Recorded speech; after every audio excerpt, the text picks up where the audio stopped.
The user wants me to write a calming, sleep-friendly story about the secret life of trees, how forests whisper at night for a YouTube video. Let me count the requirements. 1. Write approximately 800 words, 700-900 words critical. 2. Calm, soothing narration like a bedtime story. 3. Rich, detailed background, gentle pace. 4. Engaging but not dramatic or scary. 5. Occasional, for natural pauses. 6. Provide exactly 1 detailed image prompt. 16.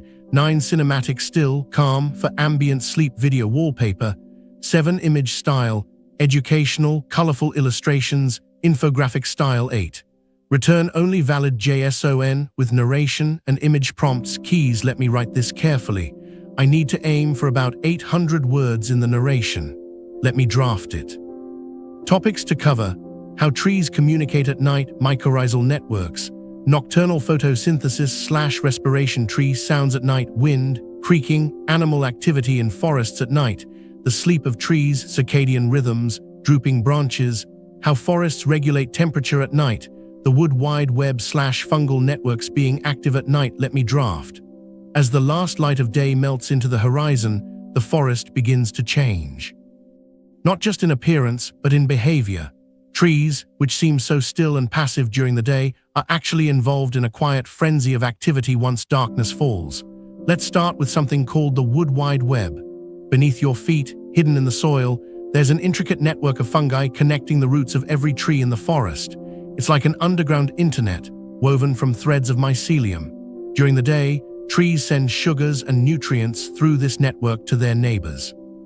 But at night, something remarkable happens. The network becomes even more active. With the cooler temperatures and higher humidity, the fungi work overtime, helping trees trade resources, send chemical warnings, and even feed their young saplings. Now, there's also the question of whether trees really sleep, and the answer, surprisingly, is yes, in their own way. Researchers have found that trees droop their branches at night, much like we close our eyes. Birch trees, for example, go through a nightly relaxation where their leaves and branches tilt downward by as much as 10 degrees, only to perk up again at first light. It's not sleep in the way we know it, but it's a nightly rhythm, a quiet settling. But the forest doesn't go silent. Oh no, it whispers. The rustling of leaves takes on a different tone at night. As temperatures drop, the air becomes denser and sounds travel further. A single breeze can make the canopy murmur like 1,000 tiny voices. The poplars, especially, are famous for their whispering leaves. Their flattened stems catch even the gentlest night wind. And older oaks, they creak and groan as their dense branches cool down and contract, a sound that has inspired legends for centuries. There is also the matter of water. At night, the process of photosynthesis pauses, but something called transpiration slows dramatically. Trees spend the night absorbing moisture through their roots, slowly, steadily, preparing for the day ahead. In fact, in some forests, trees drink so much at night that you can actually hear a faint rhythmic sound, a kind of tiny gurgle, if you press your ear against the trunk of a large tree. Scientists have recorded these sounds with sensitive equipment. It's the tree's own quiet nighttime breathing. And then there are the animals. A forest at night is busier than you might think. Owls begin their soft calls. Bats flutter through the branches, picking up the echoes of the night. And moths, dozens of species you never see in daylight, flutter from flower to flower. Did you know some flowers only open at night? They're pollinated by these nocturnal visitors, and their scent is strongest after dark. This is part of the forest's secret night language, a whole ecosystem that wakes only when the sun has gone down. Let's pause for a moment and think about temperature. Forest is a climate regulator, both day and night. At night, the canopy traps warmth, keeping the ground several degrees warmer than the open fields nearby. This gentle blanket helps the young seedlings and the small creatures that live in the leaf litter.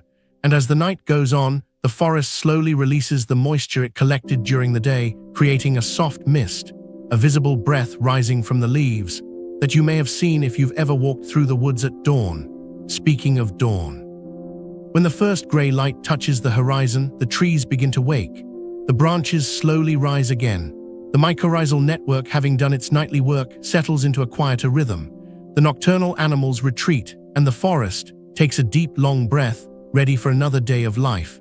So tonight, when you close your eyes, know that beyond your window the forests are whispering, sharing lessons and sugars through hidden networks, stretching their roots and breathing slowly, steadily. Just like you now, and as you drift off, remember this: a tree never sleeps alone.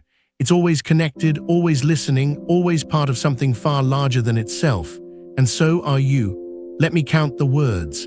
Let me check in segments. Para 1. As the last light of day melts into the horizon, the forest begins to change, not just in appearance, but in behavior. Trees, which seem so still and passive during the day, are actually involved in a quiet frenzy of activity once darkness falls. About 45 words. Para 2. Let's start with something called the Wood Wide Web. Beneath your feet, hidden in the soil, there's an intricate network of fungi connecting the roots of every tree in the forest. It's like an underground internet, woven from threads of mycelium. During the day, trees send sugars and nutrients through this network to their neighbors. But at night, something remarkable happens. The network becomes even more active. With the cooler temperatures and higher humidity, the fungi work overtime, helping trees trade resources, send chemical warnings, and even feed their young saplings. About 90 words. Para 3. Now, there's also the question of whether trees really sleep, and the answer, surprisingly, is yes, in their own way.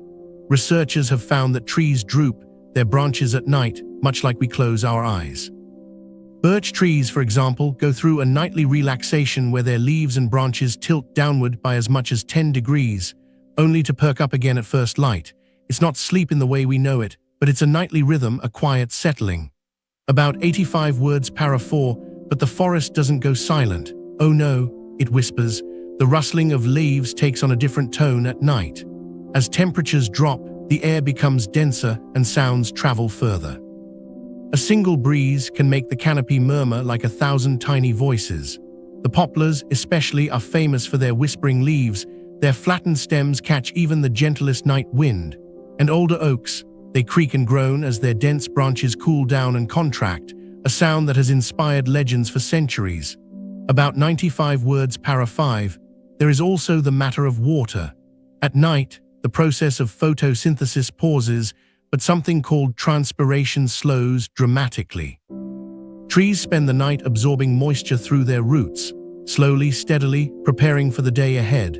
In fact, in some forests, trees drink so much at night that you can actually hear a faint rhythmic sound, a kind of tiny gurgle, if you press your ear against the trunk of a large tree. Scientists have recorded these sounds with sensitive equipment. It's the tree's own quiet nighttime breathing. About 95 words. Para 6.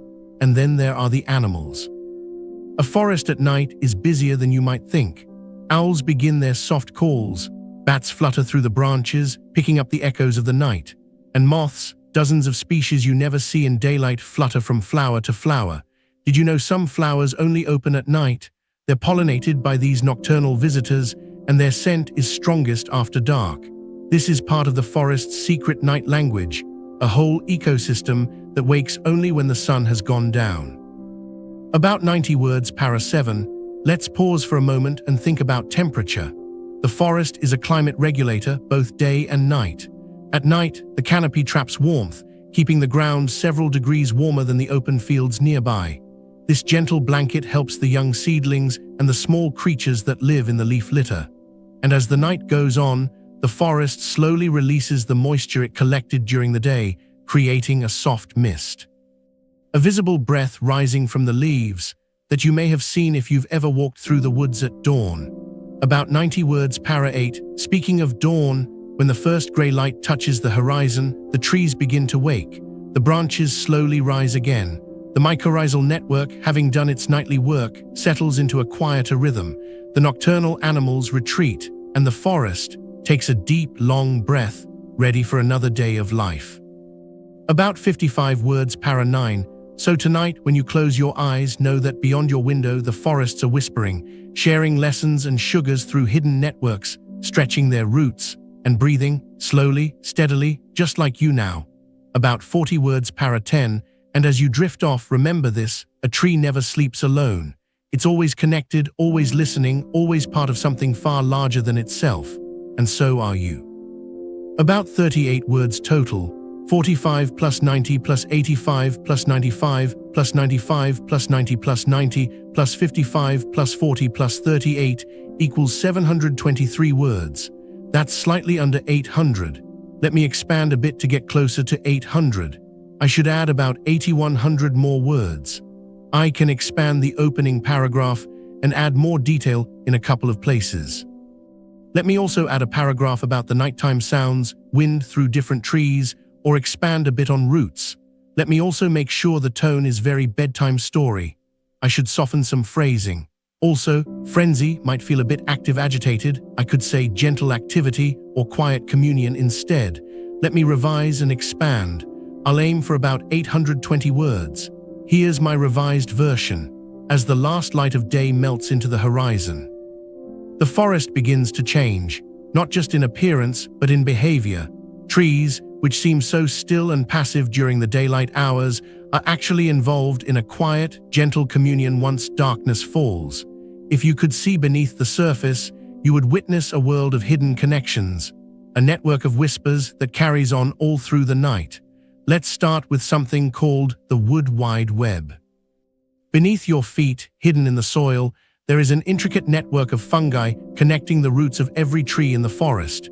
It is like an underground internet, woven from threads of mycelium, thin, silken filaments that span for miles. During the day, trees send sugars and nutrients through this network to their neighbors. But at night, something remarkable happens. The network becomes even more active. With the cooler temperatures and the higher humidity, the fungi work quietly overtime, helping trees trade resources, send chemical warnings, and even feed their youngest saplings.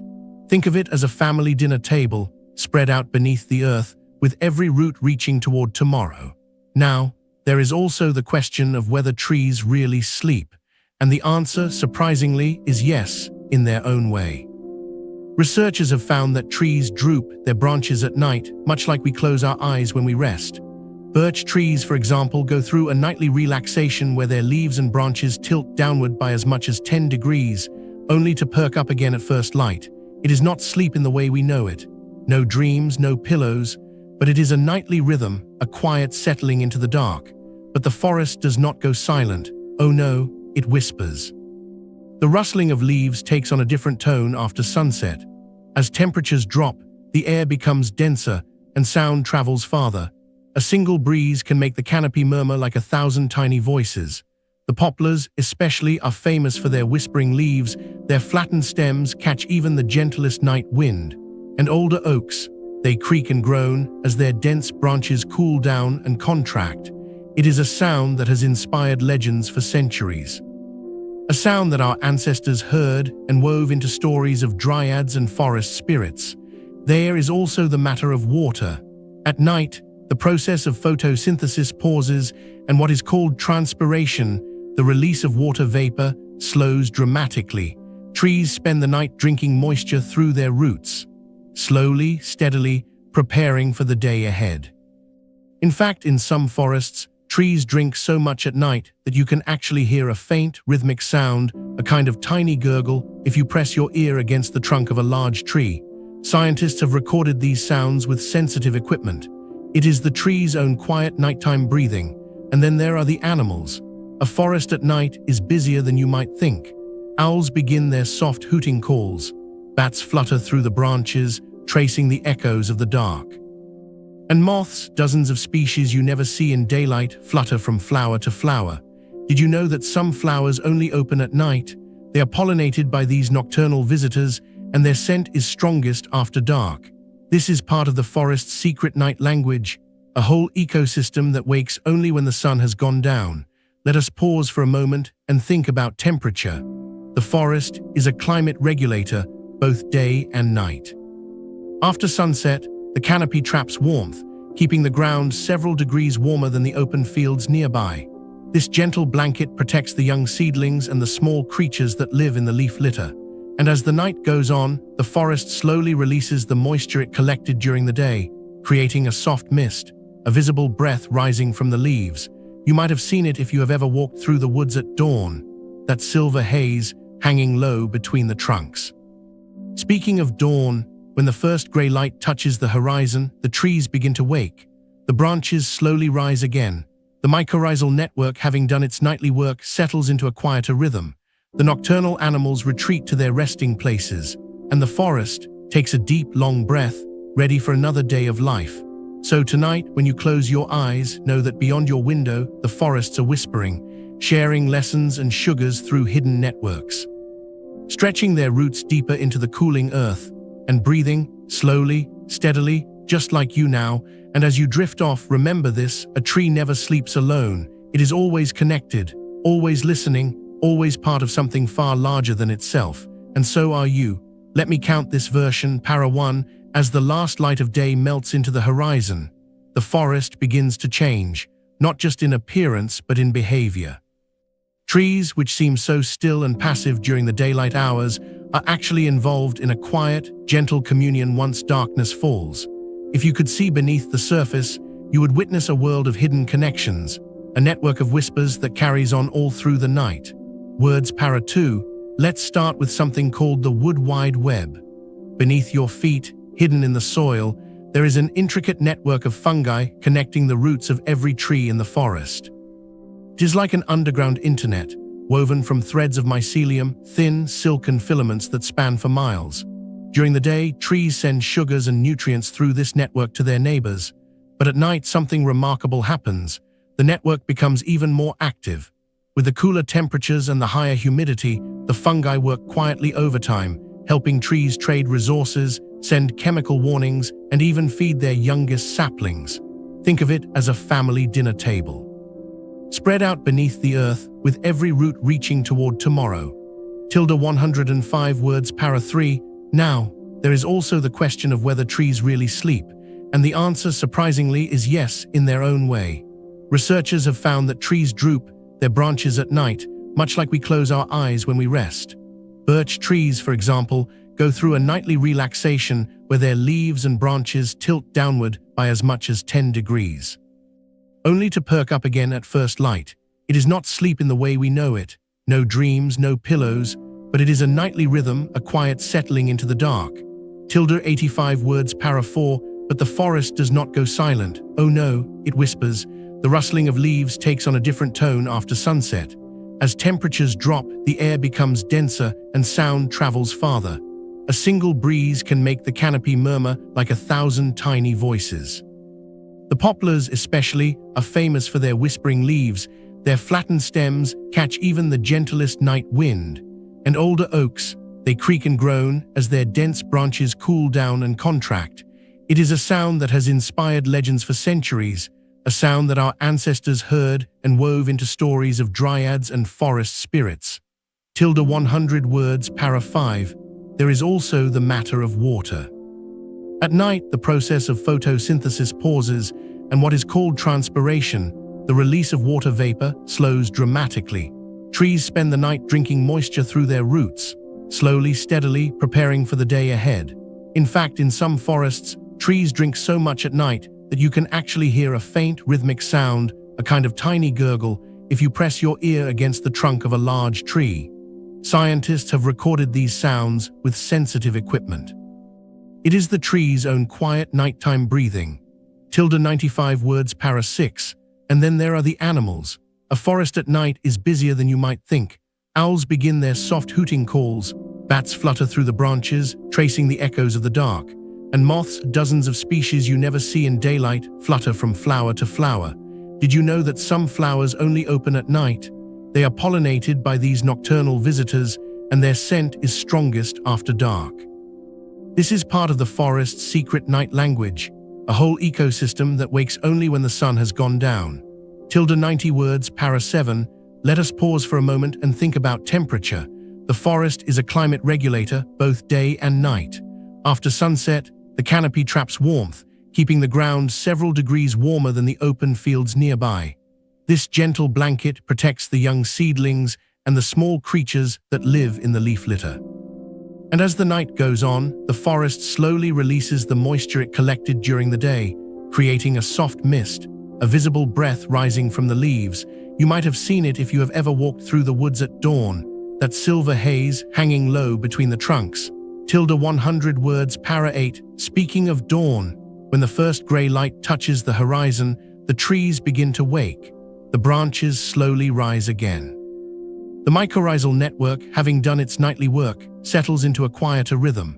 The nocturnal animals retreat to their resting places, and the forest takes a deep, long breath, ready for another day of life. 52 words para 9. So tonight, when you close your eyes, know that beyond your window the forests are whispering, sharing lessons and sugars through hidden networks, stretching their roots deeper into the cooling earth, and breathing, slowly, steadily. Just like you now. 38 words para 10. And as you drift off, remember this: a tree never sleeps alone. It is always connected, always listening, always part of something far larger than itself. And so are you. Words total: 57 plus 105 plus 85 plus 100 plus 95 plus 90 plus 100 plus 52 plus 38 plus 30 equals 752 words. Still a bit under 800. I need about 50 more words. Let me expand one or two sections, perhaps the tree sleep section and the animal section. Actually, let me recount more carefully, counting as words separators and ellipses as pauses, not words. The count above is approximate. 752 is close. Let me add a small paragraph about roots growing at night, which is real science, root elongation activity. Actually, I could add, and there's one more secret. At night, when the soil is cool and damp, many trees direct their energy toward their roots. Root tips grow fastest in the dark hours, pushing through the soil in search of water and mineral nourishment. Some scientists believe that this nighttime growth is the tree's way of preparing, so that when dawn arrives, everything is ready for a new day of sunlight and growth. That's about 60 words.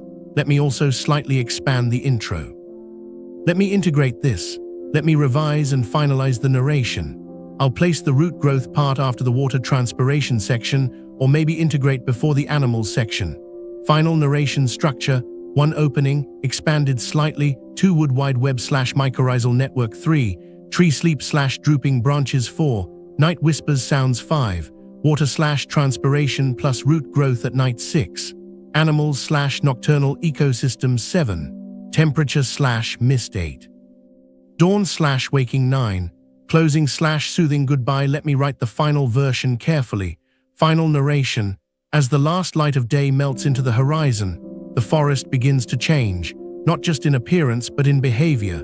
Trees, which seem so still and passive during the daylight hours, are actually involved in a quiet, gentle communion once darkness falls.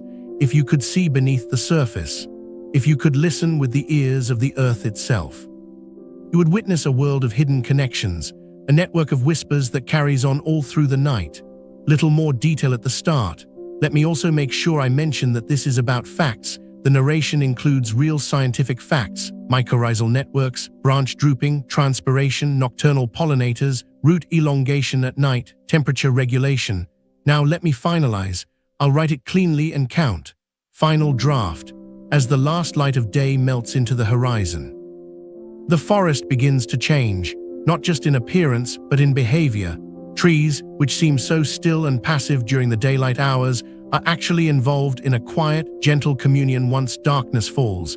If you could see beneath the surface, if you could listen with the ears of the earth itself, you would witness a world of hidden connections, a network of whispers that carries on all through the night. Let's start with something called the wood wide web. Beneath your feet, hidden in the soil, there is an intricate network of fungi connecting the roots of every tree in the forest. It is like an underground internet, woven from threads of mycelium, thin, silken filaments that can span for miles. During the day, trees send sugars and nutrients through this network to their neighbors. But at night, something remarkable happens. The network becomes even more active. With cooler temperatures and higher humidity, the fungi work quietly overtime, helping trees trade resources, send gentle chemical warnings, and even feed their youngest saplings. Think of it as a family dinner table, spread out beneath the earth, with every root reaching toward tomorrow. Now, there is also the question of whether trees really sleep, and the answer, surprisingly, is yes, in their own way. Researchers have found that trees droop their branches at night, much like we close our eyes when we rest. Birch trees, for example, go through a nightly relaxation where their leaves and branches tilt downward by as much as 10 degrees, only to perk up again at first light. It is not sleep in the way we know it. No dreams, no pillows, but it is a nightly rhythm, a quiet settling into the dark. But the forest does not go silent. Oh no, it whispers. The rustling of leaves takes on a different tone after sunset. As temperatures drop, the air becomes denser and sound travels farther. A single breeze can make the canopy murmur like 1,000 tiny voices. The poplars, especially, are famous for their whispering leaves. Their flattened stems catch even the gentlest night wind. And older oaks, they creak and groan as their dense branches cool down and contract. It is a sound that has inspired legends for centuries. A sound our ancestors heard and wove into stories of dryads and forest spirits. There is also the matter of water. At night, the process of photosynthesis pauses, and what is called transpiration, the release of water vapor, slows dramatically. Trees spend the night drinking moisture through their roots, slowly, steadily, preparing for the day ahead. In fact, in some forests, trees drink so much at night that you can hear a faint, rhythmic sound, a kind of tiny, distant gurgle, if you press your ear against the trunk of a large tree. Scientists have recorded these sounds with sensitive equipment. It is the tree's own quiet nighttime breathing. And there is more. Beneath the soil, root tips grow fastest in the cool, dark hours, reaching outward in search of water and minerals. All night long, the tree is quietly extending itself, stretching deeper into the earth so that when morning comes, it is ready, fully ready, for the sun. And then there are the animals.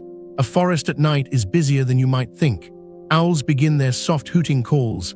Bats flutter through the branches, tracing the echoes of the dark. And moths, dozens of species you never see in daylight, drift from flower to flower. Did you know that some flowers only open at night? They are pollinated by these nocturnal visitors, and their scent is strongest after dark. This is part of the forest's secret night language, a whole ecosystem that wakes only when the sun has gone down. Let us pause for a moment and think about temperature. The forest is a climate regulator, both day and night.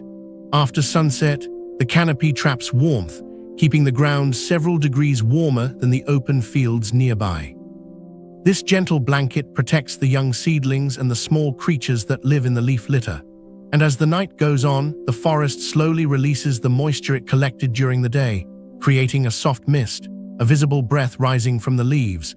You might have seen it if you have ever walked through the woods at dawn, that silver haze hanging low between the trunks. Speaking of dawn, when the first gray light touches the horizon, the trees begin to wake. The branches slowly rise again. The mycorrhizal network, having done its nightly work, settles into a quieter rhythm. The nocturnal animals retreat to their resting places, and the forest takes a deep, long breath, ready for another day of life. So tonight, when you close your eyes, know that beyond your window the forests are whispering, sharing lessons and sugars through hidden networks, stretching their roots deeper into the cooling earth, and breathing, slowly, steadily, just like you now. And as you drift off, remember this: a tree never sleeps alone. It is always connected, always listening, always part of something far larger than itself. And so are you. Let me count the words of this final version. Para 1, as the last light. As the last light of day melts into the horizon, the forest begins to change, not just in appearance, but in behavior. Trees, which seem so still and passive during the daylight hours, are actually involved in a quiet, gentle communion once darkness falls. If you could see beneath the surface, if you could listen with the ears of the earth itself, you would witness a world of hidden connections, a network of whispers that carries on all through the night. As 1, the 2 last, 3 light, 4 of 5 day, 6 melts, 7 into 8, the 9 horizon, 10, the 11 forest, 12 begins, 13 to 14 change, 15 not 16 just, 17 in 18 appearance, 19 but 20 in 21 behavior, 22 trees, 23 which, 24 seem, 25 so, 26 still, 27 and 28 passive, 29 during, 30 the 31 daylight, 32 hours, 33 are 34 actually, 35 involved, 36 in 37 a 38 Quiet 39, Gentle 40, Communion 41, Once 42, Darkness 43, Falls 44, If 45, U 46, Could 47, C 48, Beneath 49, The 50, Surface 51, If 52, U 53, Could 54, Listen 55, With 56, The 57, Ears 58 of 59.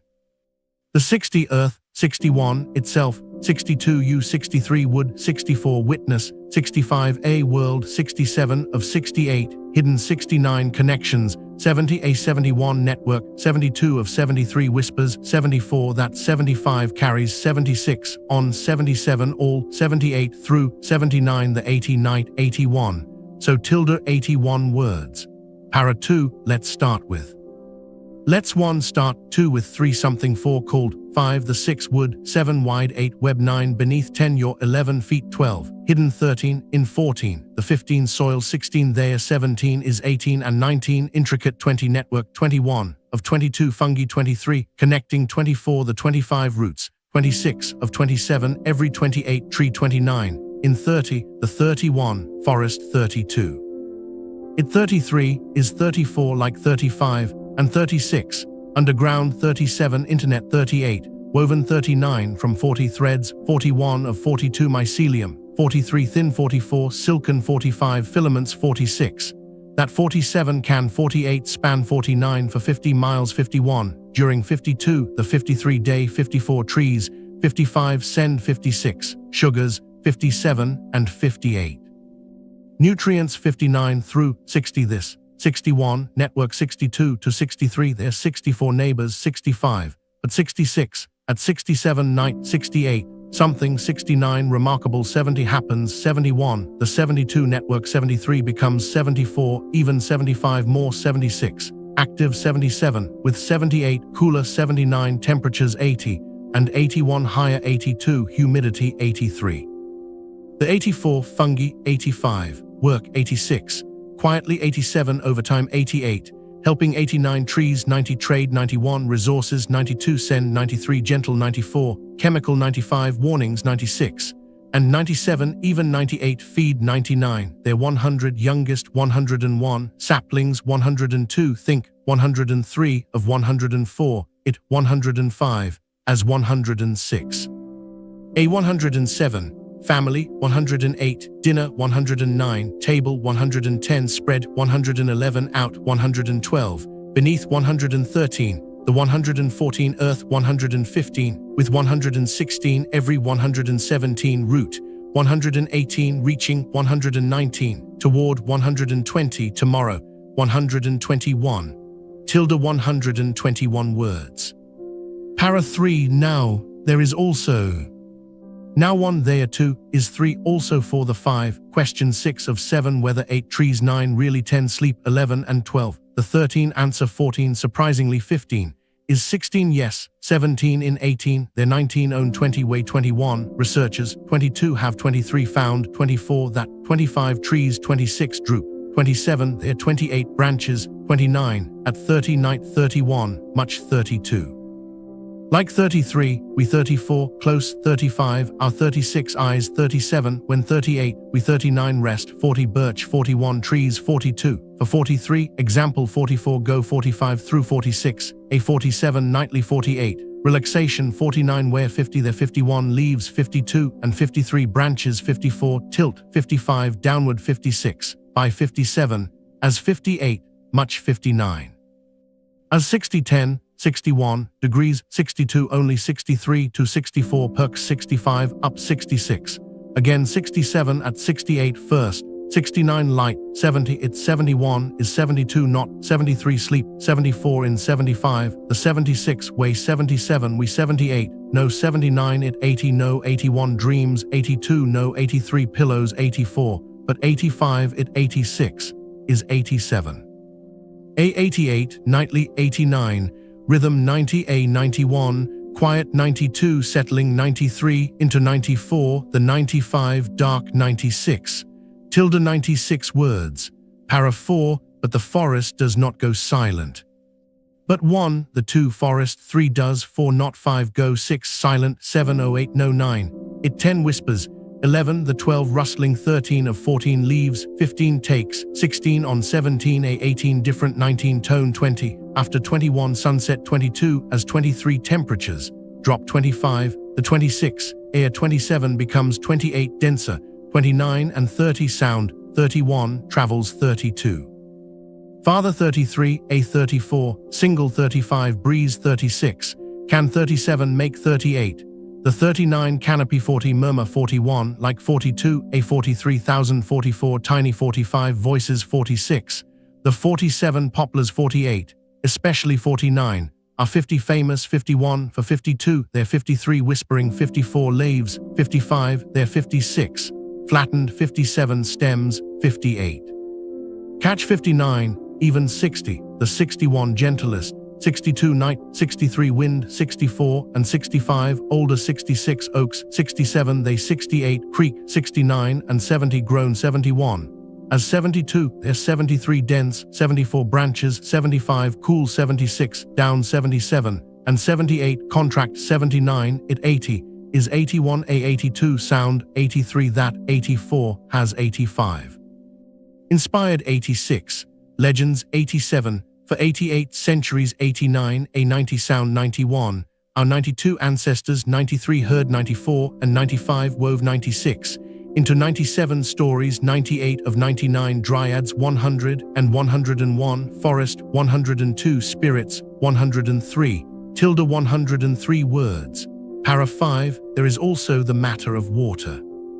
There 1 is 2 also 3 the 4 matter, 5 of 6 water, 7 at 8 night, 9 the 10 process, 11 of 12 photosynthesis, 13 pauses, 14 and 15 what, 16 is 17 called, 18 transpiration, 19 the 20 release, 21 of 22 water, 23 vapor, 24 slows, 25 dramatically, 26 trees, 27 spend, 28 the 29 night, 30 drinking, 31 moisture, 32 through 33 there 34 roots, 35 slowly, 36 steadily, 37 preparing, 38 for 39 the 40 day, 41 ahead, 42 in 43 fact, 44 in 45 some, 46 forests, 47 trees, 48 drink, 49 so 50 much, 51 at 52 night, 53 that, 54 you, 55 can, 56 here, 57 a 58 faint, 59 rhythmic, 60 sound, 61 a 62 kind, 63 of 64 tiny, 65 distant, 66 gurgle, 67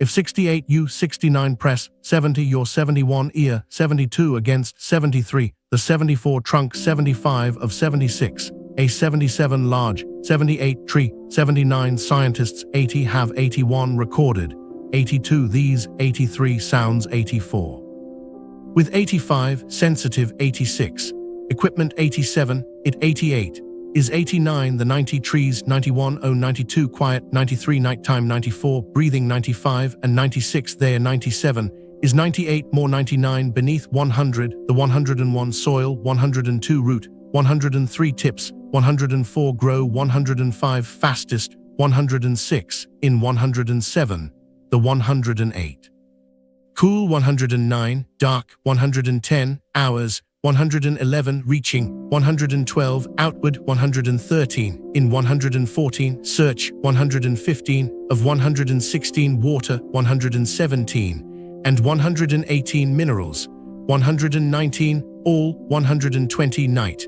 121 long. Imagine yourself on a quiet beach under a blanket of stars. The moon is a thin crescent barely lighting the shore. You walk to the water's edge, and as a gentle wave rolls in, it lights up with a soft, magical blue glow. Each step you take in the shallow water sends tiny sparks of light swirling around your feet. This is the ocean's hidden light show, a phenomenon called bioluminescence. It is one of nature's most peaceful wonders, a silent dance of light in the deep. Bioluminescence is the ability of living organisms to produce and emit light. It happens through a chemical reaction inside their bodies. The main ingredients are a light-emitting molecule called luciferin and an enzyme called luciferase. When they mix with oxygen, they create a cold, gentle glow, no heat, no fire, just pure light. Most bioluminescent creatures live in the ocean, where sunlight rarely reaches. They make their own light, like living stars drifting in the darkness of the sea. The most common bioluminescent beings are tiny plankton called dinoflagellates. Each one is smaller than a pinhead, but when billions of them are disturbed by waves or a moving boat, they flash together in a breathtaking display. The water glows as if it's filled with liquid moonlight. This is often called sea sparkle or mariel. It can happen in any ocean, but especially in warm, calm waters. Sailors have told stories of glowing seas for centuries, and now we understand the science behind the magic. But bioluminescence is not just for show. It serves many purposes. Some creatures use it to attract mates. Fireflies do this in the air, but in the ocean, it's the tiny fish and squid that send flashing signals to find each other in the vast, dark water. Others use light as a defense. When a predator approaches, a squid might release a cloud of glowing ink, confusing the attacker while the squid escapes.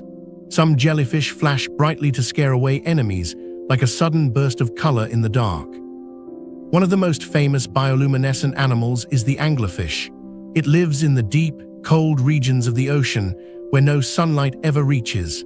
It has a lure on its head that glows with a faint, bluish light. That light is produced by bacteria living inside the lure. The anglerfish dangles this light in front of its mouth, and small, curious fish swim right toward it and become dinner. It sounds dramatic, but in the deep sea, this is just a gentle trick of light, a quiet strategy for survival. Another remarkable creature is the firefly squid, which lives off the coast of Japan. Every spring, millions of them rise to the surface to spawn. They cover the water with a shimmering blanket of blue light, so intense that the shoreline glows for days. The locals call this hotaruika, meaning firefly squid. Watching them is like watching a slow, silent fireworks show under the waves. Even some corals and sea cucumbers can glow. In fact, entire ecosystems of bioluminescence exist in the deep ocean, where it is always night. Creatures like comb jellies drift through the water, their bodies shimmering with rainbow patterns as they move. They are not jellyfish, but they are just as delicate, and their light comes from special cells that flash when they are touched. It's as if the ocean itself is breathing light. Scientists are still discovering why so many species have evolved this ability. Some think it helps with communication, others with camouflage. A fish that glows from below can match the light coming from the surface, making it invisible to predators above. It's a form of biological invisibility cloak, and in the darkness of the deep, light is the most powerful language of all. But beyond the science, there is something deeply calming about bioluminescence. It reminds us that the ocean is alive with mysteries, that even in the deepest, darkest places, life finds a way to create beauty. Next time you see a photo of glowing waves or a trail of light behind a dolphin, remember the tiny chemical reactions happening all around us, right now, in the silent, gentle waters of the world. As you drift off to sleep, picture yourself floating on a calm sea, surrounded by soft blue sparks. Each spark is a tiny organism saying hello, telling its story in a language of light. The ocean glows, and you are part of that quiet, endless wonder. Close your eyes if you wish, and let your mind wander to a land of ancient sandstone and silence. Far to the south of the Dead Sea, hidden in a maze of desert canyons, lies a city that was never meant to be found. The Nabateans, a people of traders and dreamers, carved their capital directly into the rose-red cliffs of what is now southern Jordan. They called it Rakhmu, but the world knows it as Petra, the city that time forgot, and then remembered again. Imagine a narrow path, the sick, winding between towering walls of rock that have been polished by wind and water for millions of years. The walls rise 100 meters high, their colors shifting from soft cream to deep coral to a dusky violet as the sun moves across the sky. The only sounds are the echo of your own footsteps and the occasional drip of water from a hidden spring. It is a passage that feels like a dream, a corridor between worlds. At the end of this long, winding corridor, the rock suddenly opens, and there, framed by the cliffs, stands the treasury Al-Khazne. It is not built, but carved, as if the mountain itself decided to become a palace. The facade is nearly 40 meters tall, with columns and pediments and intricate statues that have weathered the centuries. No one knows exactly what the treasury was used for, perhaps a royal tomb, perhaps a temple, perhaps a storehouse for the wealth of the Nabateans. The name comes from a local legend that a pharaoh hid his treasure here, and you can still see the bullet holes in the urn at the top, where Bedouins once shot at it, hoping to release gold. But the only treasure here is the silence. Beyond the treasury, the city unfolds like a secret. There are hundreds of tombs, temples, theaters, and houses, all carved into the living rock. The Nabateans were masters of water engineering. They built dams, cisterns, and clay pipes that channeled every drop of rain into the city, allowing Petra to flourish in the middle of the desert. They grew grapes, olives, and pomegranates, and traded frankincense, myrrh, and spices along the incense route from Arabia to the Mediterranean. For a time, Petra was one of the richest cities in the ancient world. But all empires fade. The Romans took control, and later the trade routes shifted. Earthquakes damaged the water systems. By the 7th century, Petra was largely abandoned, its name whispered only by local Bedouin tribes. The wind and sand slowly reclaimed the city. The sick grew over with tamarisk and oleander, and the great facades became the homes of birds and bats. For nearly 1,000 years, the Western world believed Petra was a myth, a city of legend, no more real than Atlantis. Then, in 1812, a Swiss explorer named Johann Ludwig Burckhardt disguised himself as an Arab scholar and convinced a local guide to take him to the lost city. He stepped through the sick, saw the treasury, and knew he had found something extraordinary. He wrote in his diary, "I was struck with admiration and awe. The world finally remembered." Today, Petra is a place of quiet wonder. If you visit at dawn, before the crowds arrive, you can sit on a stone and watch the first light touch the warm sandstone. The colors change minute by minute, from rose to peach to gold. The only sounds are the wind and the distant call of a hoopoe. It is a place that reminds us that human hands can create beauty that lasts beyond empires, beyond memory, beyond time itself. And so, as you drift towards sleep, imagine yourself walking slowly through the sick, your footsteps soft on the ancient cobbles. The walls are cool to the touch.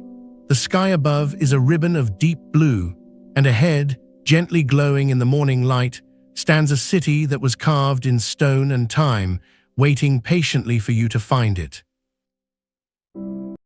Imagine a warm summer's day, the air thick with the scent of lavender and wild thyme. A honeybee, her wings humming softly, lifts off from the hive. She is embarking on a journey, a flight that might take her miles away, across fields and forests, over streams and hedgerows. And yet, when the time comes to return home, she will find her way back with astonishing precision. How does she do it? The answer lies not in landmarks or memory alone, but in a quiet, invisible language written in the sky, the light of the sun, polarized. To understand this, we need to look up. Sunlight, as it streams towards Earth, vibrates in all directions, but when it passes through our atmosphere, something remarkable happens. Molecules of air scatter the light, and in doing so, they align its vibrations. The result is a pattern of polarized light, a kind of celestial map that covers the entire sky. We humans cannot see it, but bees with their compound eyes can. Their eyes are equipped with special photoreceptors that are sensitive to the angle of polarization. Think of them as tiny built-in compass needles, always pointing to the sun. Now here is where it becomes truly magical. The sun moves across the sky, of course, but a bee's internal clock, its circadian rhythm, tells it exactly where the sun should be at any given moment, even if the sun itself is hidden behind a cloud. So as the bee flies, she constantly samples the polarized light pattern above her. She compares it to her internal sense of time. In this way, she can calculate the exact angle of the sun, even when she cannot see it. This is her sun compass, and it is never wrong. Picture a bee leaving her hive in the early morning. She flies east toward the rising sun. The polarized light tells her the sun's position relative to her direction of travel. Hours later, when she heads back, the sun is high overhead, but the bee's internal clock has tracked its movement. She knows that what was once to her left is now behind her. Using the polarized light, she adjusts her flight path, turning her body exactly homeward, as if following an invisible thread. But there is even more. When a bee finds a rich patch of flowers, she returns to the hive and performs a dance, the famous waggle dance. This dance is not a random jig. It is a precise, choreographed message. The direction of the waggle run relative to the vertical comb tells other bees the angle between the sun and the food source. The duration of the waggle tells them the distance. And the dance is only possible because the bee can accurately measure the sun's position using polarized light, even inside the dark hive. She has memorized the sky's pattern and can align it with the straight-up direction of her dance floor. Let us pause and think about that. A bee's brain is tiny, smaller than a grain of rice, yet it contains a complete navigation system, one that we humans can only replicate with complex instruments and algorithms. The honeybee does not need roads or GPS. She carries the sky in her eyes. And this ability is not just for finding flowers. It is essential for the survival of the entire colony. The foragers must return to the hive to share their treasure. A lost bee is a lost worker, a loss to the community. So nature has given them this gift, a way to read the light, to decode the invisible patterns of the sun, and to always find their way home. As the day draws to a close, the bee returns. The light is slanted, golden. The polarized pattern shifts with the setting sun, but the bee knows. She lands on the hive entrance, her body humming with the day's work. Inside, other bees touch her with their antennae, tasting the nectar, learning the scent of the flowers. And the dance begins again, a silent, spinning story of direction and distance, written in the language of polarized light. So when you next see a bee hovering over a blossom, remember, she is not just a gatherer of pollen. She is a navigator, a celestial traveler, a tiny creature carrying a universe of light within her, and she will always find her way back home. Imagine, if you will, a warm summer's day in the city of Strasbourg in the year 1518. The streets are cobbled, the houses are tall and half-timbered, and the air carries the smell of fresh bread and flowers. It is a bustling place, a crossroads of trade and ideas. But on this particular morning, something strange begins to unfold. A woman steps out of her home and she begins to dance. Not a joyful dance, not a celebration, but a frantic, involuntary movement, as if her limbs have a will of their own. She cannot stop. Her feet move, her arms flail, and her face is a mask of confusion and exhaustion. This is Frau Trophia, and her story will soon become one of history's most baffling mysteries, the dancing plague of 1518. At first, the townspeople watch with curiosity. Perhaps they think she is simply eccentric, or that a fit of madness has taken her. They try to help her, to hold her still, but she breaks free and continues to dance. Then within a week, more people join her, a handful, then a dozen, then dozens. They dance in the streets, in the market square, day and night. They kick their legs, they twist their bodies, and they do not rest. The authorities, the doctors, and the clergy are called upon to explain what is happening. The physicians of the time examine the afflicted, and they conclude that the cause is hot blood or perhaps a natural affliction of the stars. Their prescribed cure, more dancing. They believe that if the sufferers are allowed to dance themselves out, they will eventually be cured. So a wooden stage is erected in the town square, and musicians are hired to play. The dancers are encouraged to keep going, and so they do. For days, for weeks, they dance, their shoes wearing thin, their feet bleeding, while the music plays on. The phenomenon spreads. By the end of August, the chronicles tell us that as many as 400 people have been seized by this strange compulsion. They collapse from exhaustion, some suffer heart attacks and strokes, and some die, yet the survivors continue to dance, as if driven by an invisible force. It is a scene that is both grotesque and deeply sad. And as the months pass, the authorities realize that their initial remedy has failed. They change their approach. They forbid public dancing, they separate the afflicted, and they send them to a mountain chapel dedicated to Saint Vitus, known as the patron saint of dancers and those with nervous disorders. There they are given rest, and gradually the dancing stops. The plague fades as mysteriously as it began. So what caused this strange event? Historians and scientists have puzzled over it for centuries. Some point to ergotism, a form of food poisoning caused by a fungus that grows on rye bread. The fungus, known as ergot, can cause convulsions, hallucinations, and muscle spasms, which might explain the twitching and dancing. But ergotism typically causes gangrene and vomiting, not coordinated, rhythmic dancing for days. Others suggest a psychosomatic illness, a mass hysteria that swept through a community under immense stress. Strasbourg in 1518 was a city plagued by famine, disease, and the threat of political upheaval. People were desperate. Perhaps the dancing was a way to release deep psychological tension, a collective coping mechanism that spiraled out of control. It was a dancing mania, a cultural phenomenon that had appeared before in other towns and in other times, though rarely on such a scale.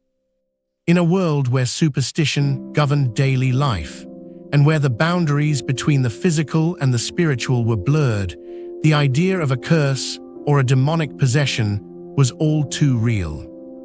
The mystery of the dancing plague remains unresolved to this day. We may never know with certainty what drove those hundreds of people to dance until they dropped. But perhaps, in a way, it is a story about human vulnerability, about the power of the mind to overwhelm the body, and about the fragility of our sense of control. As you drift off to sleep, think of those dancers in the summer of 1518, their feet moving to a song only they could hear. And consider how easily that song can overtake us all. Good night. Close your eyes for a moment and imagine a world made of gossamer threads, a world where you can fly or speak to animals or find yourself back in a childhood home that no longer exists. That world is your dream, vivid and real while you are in it. But then you wake, and within seconds, the whole scene begins to dissolve like morning mist. Why does your brain let go of something so magical so quickly? Let's explore this gentle mystery together, like a quiet walk through a moonlit garden. Deep inside your head, tucked away behind your forehead and above your ears, is a structure called the hippocampus. This seahorse-shaped part of your brain is like a master librarian, sorting and filing the day's experiences into long-term memory. But during sleep, especially during the rapid eye movement, or REM, stage when dreams are most vivid, the hippocampus is busy with a different task. It is helping your brain consolidate important memories from the day, deciding what to keep and what to let go. Dreams themselves are not the priority. They are more like the faint echoes of that consolidation process, like the gentle ringing of a bell after it has been struck. Now consider a chemical messenger called norepinephrine. This substance is like a spotlight of alertness, helping you focus and remember important things when you are awake. But during REM sleep, your brain dials down norepinephrine almost completely. It is a time of calm, a time when your mind is free to roam without the pressure of remembering. Without that chemical spotlight, the memories of your dreams are not properly labeled or stored. They slip away like water through open fingers. There is also a fascinating mechanism called the sleep-onset forgetting curve. When you drift from sleep to wakefulness, your brain undergoes a transition that is like crossing a shallow stream. The dream content is still active in your short-term memory, but your prefrontal cortex, the part of your brain that helps you plan and organize, is slow to wake up. By the time it is fully online, the dream has already faded. It is as if the librarian arrives to file a book, but the pages have already blown away in a gentle breeze. Some studies suggest that if you wake up in the middle of a dream, you have a much better chance of remembering it. That is because you catch the brain in the act of dreaming before the forgetting process has begun. But if you wake slowly, or after a few minutes of lying still, the dream vanishes almost entirely. This is why many people say they never dream, but the truth is, everyone dreams multiple times each night. The brain simply chooses not to keep a record, because dreams are not considered essential for survival. Think of your brain as a careful gardener. During sleep, it prunes away unnecessary connections, strengthening the important ones and letting the rest fade. Dreams are the shadows of that pruning, the rustle of leaves as the gardener works. They are not meant to be preserved. They are meant to be experienced in the moment and then released like a sigh into the night. So the next time you wake with the ghost of a dream lingering at the edge of your mind, do not be frustrated. Let it go with a smile. Your brain is simply doing what it does best, making space for new memories, new days, and new dreams. And that is a beautiful, calming truth to carry with you as you drift back to sleep. In the quiet hours of the night, your mind builds worlds that vanish at dawn. It is not a failure of memory, but a gentle act of letting go. And perhaps that is the most peaceful lesson of all. Some things are not meant to be held onto. They are meant to be felt and then released, like the last note of a lullaby. Imagine, if you will, if you're so silent that the only thing you can hear is the sound of your own blood moving through your veins, a place where the absence of noise becomes a noise all its own. This is the world's quietest room, located at the Orfield Laboratories in Minneapolis, Minnesota. It holds the Guinness World Record for the quietest place on Earth, with a background noise level of -24.9 decibels. That's quieter than the threshold of human hearing, which is 0 decibels. In this room, silence isn't just an absence, it's a presence, a tangible weight that presses in from all sides. To understand this room, we must first understand how sound works. Sound travels through the air as waves, bouncing off surfaces and reaching our ears. In a normal room, even a quiet one, there are always echoes and reflections, but this chamber is designed to absorb 99.99% of all sound. The walls, ceiling, and floor are covered in thick fiberglass wedges, each 3 feet deep. These wedges trap sound waves, turning their energy into a tiny amount of heat. There are no parallel surfaces, no flat walls, so nothing can echo. Even the floor is a grid of cables suspended above a pit of wedges, so that footsteps are swallowed whole. The room is built on springs, isolating it from vibrations in the building and the earth itself. When you step inside and the heavy door closes behind you, something remarkable happens. The world outside vanishes, not just visually but acoustically. You become aware of sounds you never knew existed. Your own breathing sounds like a storm. Your heartbeat becomes a slow, distant drum. Your stomach gurgles and churns as if it were a living creature. And if you stand still long enough, you can hear the high-pitched whine of your own nervous system, the faint hiss of blood rushing through your ears. The silence becomes loud because your own body becomes the only source of sound. Most people cannot stay inside for more than 45 minutes. The brain, deprived of external noise, begins to hallucinate. It creates sounds to fill the void, phantom whispers, distant music, the creak of a door that doesn't exist. It's a gentle but profound disorientation, like floating in a dark, silent ocean. Scientists use this room for a variety of purposes. Companies test the noise levels of their products here, from smartphones to car engines. NASA has used it to prepare astronauts for the silence of space. Researchers study how the human mind reacts to extreme quiet, and they've learned that silence is not a void but a canvas. In this room, you don't just hear silence, you experience it. It becomes a physical sensation, a pressure against your eardrums, a stillness that feels alive. But let's not forget the beauty of this place. The wedges, arranged in a gentle pattern, look like a forest of soft, golden feathers. The lighting is dim and warm, casting soft shadows. The air is still and cool, with a faint smell of fiberglass and clean metal.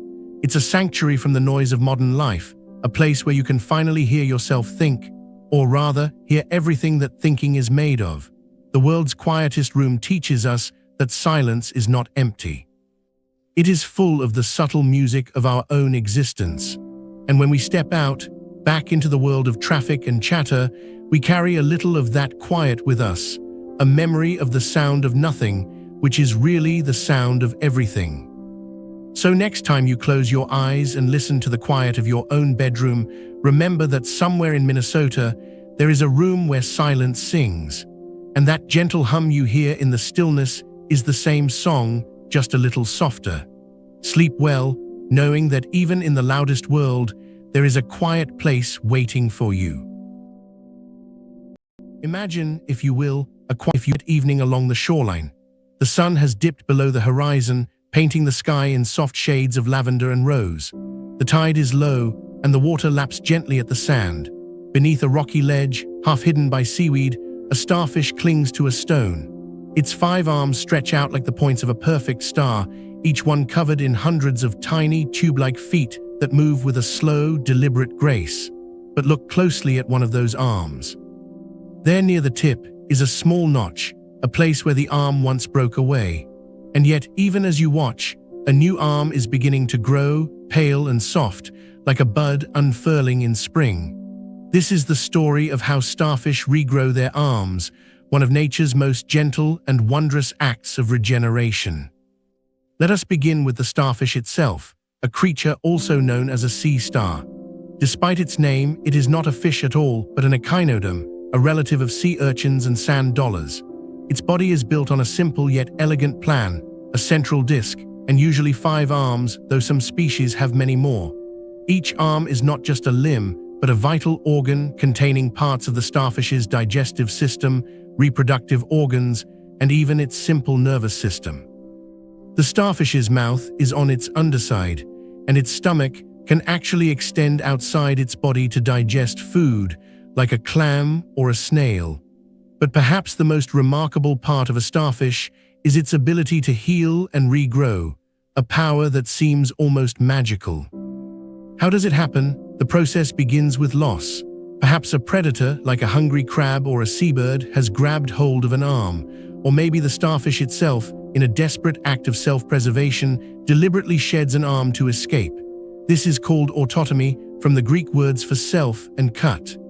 A special breakage point, a natural fault line in the arm, allows it to detach cleanly without much bleeding. The starfish does not feel pain as we do, but it senses the loss as a disruption, a signal to begin healing. Immediately, the wound starts to seal. A clot forms, and within a day or two, a small bud of new tissue appears. This is the beginning of regeneration. Deep within the starfish's body, specialized cells called pluripotent cells rush to the site.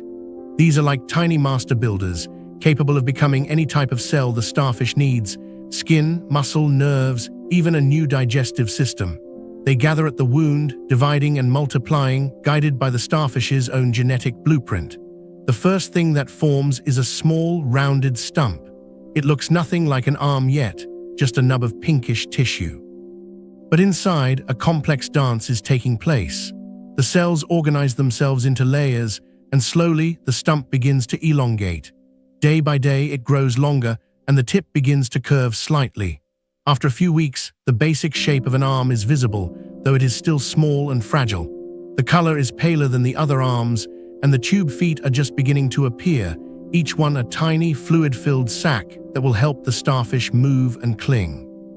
The process is slow but steady. Over the course of several months, the new arm continues to grow, guided by a central nerve cord that extends from the starfish's ring-shaped brain. The arm must also develop a branch of its water vascular system, a network of canals that powers the tube feet. As the arm matures, it darkens in color, matching the others. The starfish's stomach, which extends into each arm, also regrows, allowing the starfish to feed normally. In some species, the entire process can take up to a year, but for many, it is completed in just a few months. And here is the most astonishing part. If the arm that was lost contained a portion of the central disc, that arm can sometimes regrow an entire new starfish. Yes, a single arm, if it has enough of the disc, can become a whole new creature, a clone of the original. This is not common, but it happens, a quiet miracle of nature. Why can starfish do this? It is an adaptation to a life filled with dangers. In the ocean, predators are everywhere, and losing an arm is a frequent occurrence. By being able to regrow what is lost, the starfish ensures its survival. It is a testament to the resilience of life, a gentle reminder that even in the face of damage, there is the possibility of renewal. The next time you walk along a beach at twilight and you see a starfish resting in a tide pool, remember the quiet work happening beneath its skin. Each arm is a story of healing, of growth, of the slow and steady rhythm of nature. And as you drift off to sleep, let this thought be your lullaby, that even the smallest creature carries within it the power to mend, to rebuild, and to become whole again. Imagine, if you will, a world view without nothing, a world without the number zero. It sounds like a paradox, doesn't it? But for thousands of years, that was the reality for much of human civilization. Let us drift back in time to the ancient river valleys of Mesopotamia, where the first great cities rose from the dust. Here, scribes used clay tablets and a sharpened reed to press wedge-shaped marks into soft clay. They counted sheep, measured grain, and tracked the movements of the stars. But they had no symbol for none. If a field yielded no barley, they simply left a space, a gap, a silent, empty pause on the clay. They knew the concept of absence, but they didn't need a number for it. It was just a missing thing.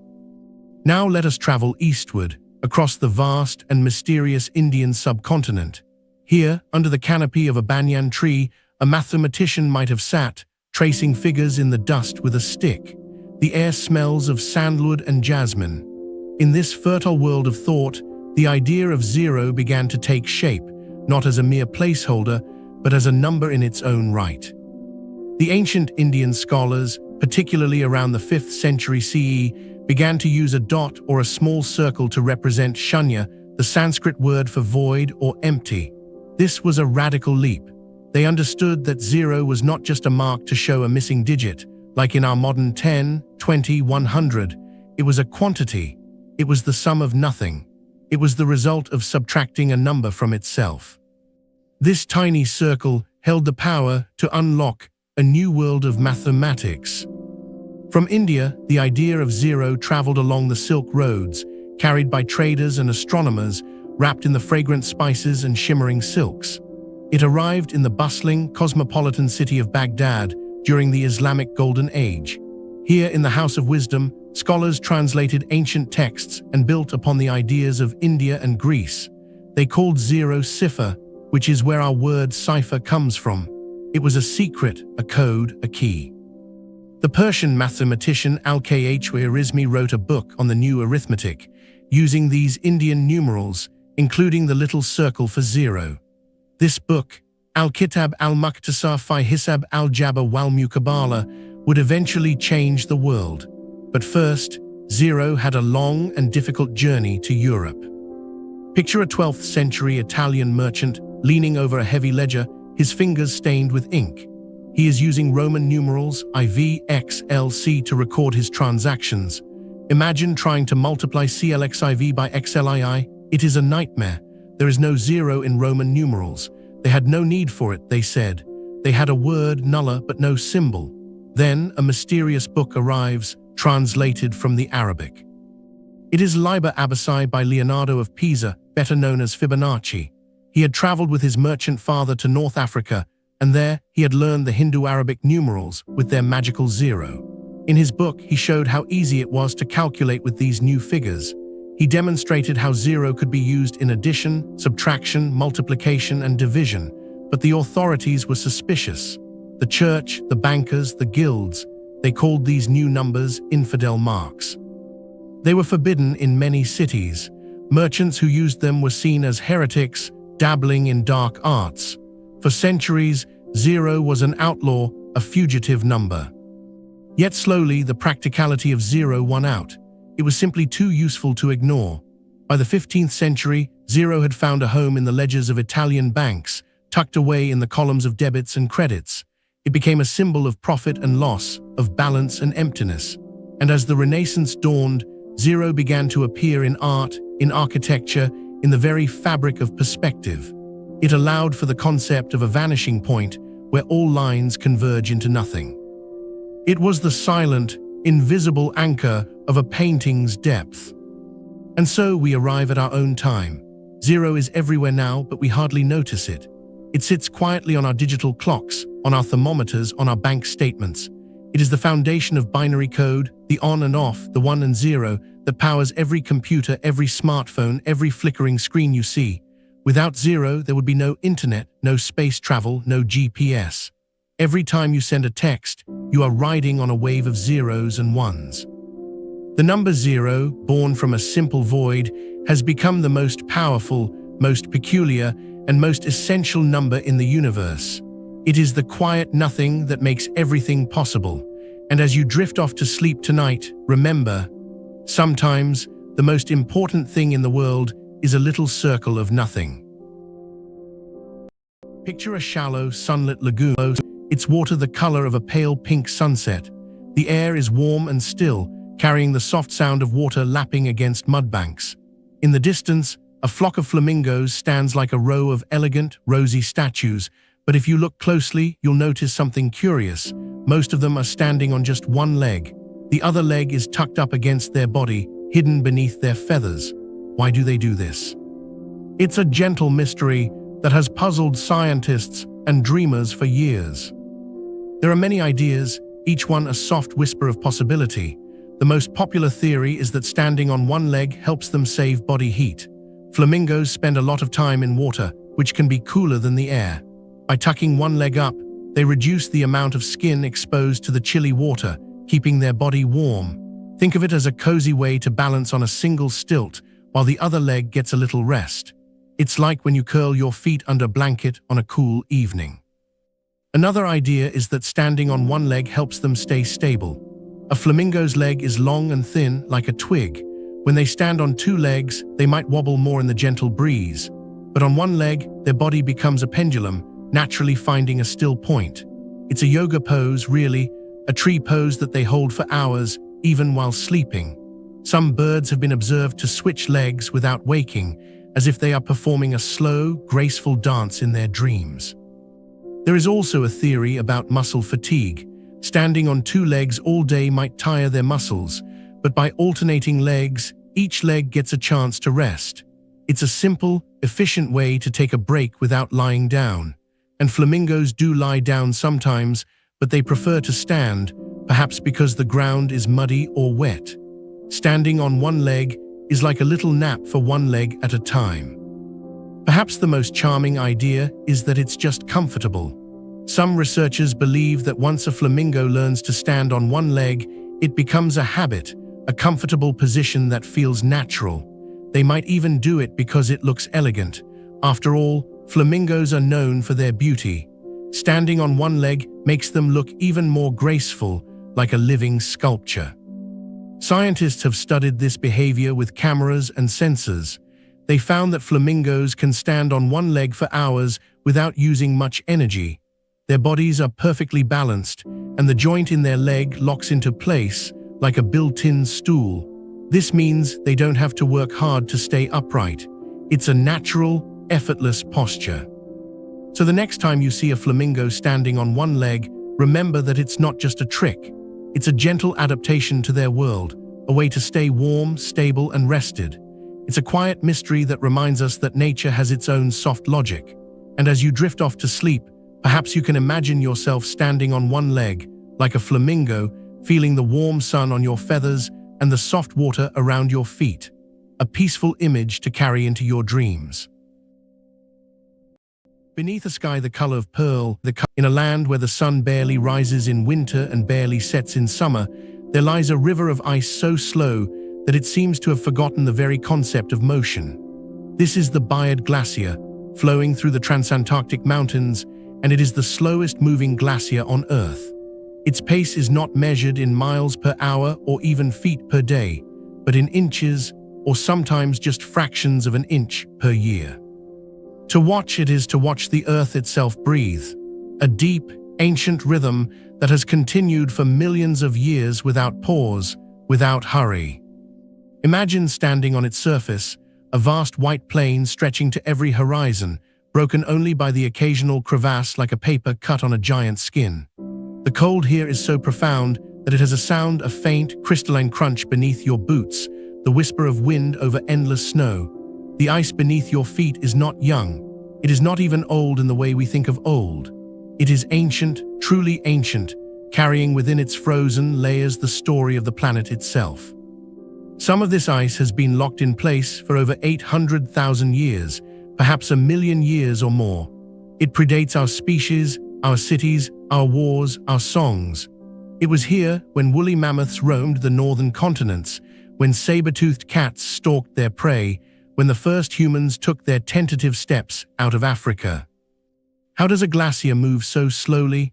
It is not a simple question. The Bioluminescent Glacier is what scientists call a cold-based glacier, meaning its temperature remains well below freezing throughout, even at its base. Most glaciers slide because the pressure of the ice above melts a thin layer at the bottom, allowing the whole mass to glide like a sled on a wet track. But here, the ice is frozen solid to the bedrock. There is no meltwater to lubricate its journey. Instead, the glacier deforms internally. The ice crystals slowly, almost imperceptibly, rearranging themselves under immense pressure. It is akin to the way honey flows on a cold winter morning, but a million times slower. The ice does not slide, it oozes, molecule by molecule, over eons. This sluggish movement is not a sign of weakness, quite the opposite. The Bioluminescent Glacier is immense, draining an area of the East Antarctic ice sheet larger than the entire country of France. As it creeps forward, it carries with it a record of Earth's climate history that is more complete than any tree ring or coral reef. Each layer of ice is a page in a book, with tiny bubbles of ancient atmosphere trapped within. Scientists have drilled deep into this ice, extracting cores that contain air from the time before the last ice age, before the rise of human civilization, before the great predators of the Pleistocene. In those bubbles, we find the exact composition of the atmosphere from 1,000 centuries ago, the levels of carbon dioxide, methane, and other gases that tell us how the planet's climate changed over time. It is like having a whisper from the deep past, a message in a bottle left by the Earth itself. And what do those whispers say? They tell of a world that has cycled through ice ages and warm periods, with carbon dioxide levels that naturally fluctuated between about 180 and 280 parts per million. They show us that today's levels, which have soared past 400 parts per million, are unprecedented in the entire history of this ancient ice. The glacier holds a mirror up to our present moment, reminding us that the slowest moving thing on Earth can still teach us about the fastest changes we have ever made. There is a quiet majesty to the Bioluminescent Glacier. It moves so slowly that it will not reach the ocean for tens of thousands of years. It is in no hurry, it has all the time in the world. And as we lie down to sleep tonight, we can take comfort in that patience, in the knowledge that the Earth holds memory in its coldest places, and that some things are so vast and so slow that they will outlast all of our worries. The ice does not race, it endures. And in its enduring, it gives us a gift, a sense of perspective, a reminder that we are part of a story that began long before us and will continue long after.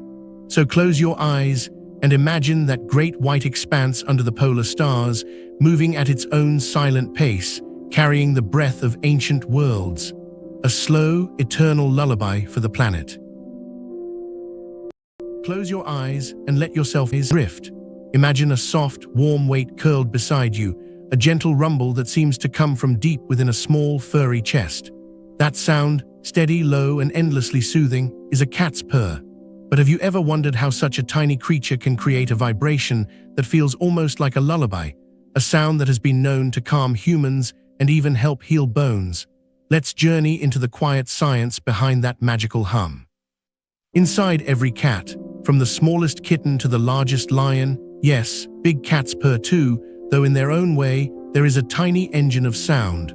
For a long time, scientists thought purring was simply the vibration of blood moving through a vein near the heart, but that idea has been gently set aside. Now we know something more elegant. The purr begins in the cat's brain. A special group of neurons, like a tiny conductor in a sleepy orchestra, sends a repeated signal to the muscles of the larynx, the voice box. These muscles contract and relax very fast, about 25 to 150 times every second. That rate is what gives a purr its low, steady frequency, usually between 20 and 50 hertz. To put that in perspective, that's the same range as the low hum of a distant waterfall or the deep note of a cello played softly in the next room. As the laryngeal muscles twitch, they pull the vocal cords apart and let them snap back together. With each cycle, air from the lungs is pushed through, creating a burst of sound. But here's the clever part. The cat can purr both while breathing in and while breathing out, Most animal sounds, like a dog's bark or a bird's song, happen only on the exhale. A purr, however, is a continuous loop, a soft, unbroken wave that rises and falls with each breath, like the tide. This is possible because the brain signals are so precisely timed that the muscles keep oscillating regardless of airflow direction. It's a bit like a motor that runs on both forward and reverse gears. Now, why do cats purr? The most familiar answer is that they're happy. And yes, a cat often purrs when being stroked, when needing a soft blanket, or when settling into a sunbeam. But purring also happens when a cat is nervous, in pain, or even giving birth. This puzzle led researchers to discover something remarkable: the frequency of a cat's purr, especially the range around 25 to 50 Hz, has been shown to promote bone density and tissue healing. In fact, exposure to vibrations in that range can stimulate bone growth and repair fractures. So when a cat purrs, it may be a built-in healing mechanism, a way to soothe its own body after injury or stress. And when your cat curls up on your chest and purrs, you might be receiving a gentle dose of that same therapy, a natural furry vibration that can lower your blood pressure and ease anxiety. There's even more subtlety. Not all purrs sound the same. Some are soft and barely audible, like a secret hum. Others have a tiny, high-pitched overlay, a kind of purr meow that a cat uses to ask for food. Scientists call this a solicitation purr, and it's thought to mimic the frequency of a human baby's cry, making it almost impossible for us to ignore. But the deep, rhythmic purr of contentment remains the purest form, a sound that has traveled through evolution to bond cats with their human companions. So the next time you hear that gentle rumble, know that it is more than just a sign of happiness. It is a symphony of neurons, muscles, and air, a biological lullaby that has comforted cats and humans for thousands of years. Let the sound wash over you, a soft, steady vibration that reminds us of warmth, safety, and the quiet magic of the natural world. As you drift, imagine the tiny muscles in a cozy cat's throat, working in perfect rhythm, creating a hum that heals. A hum that says, "You are safe, rest now."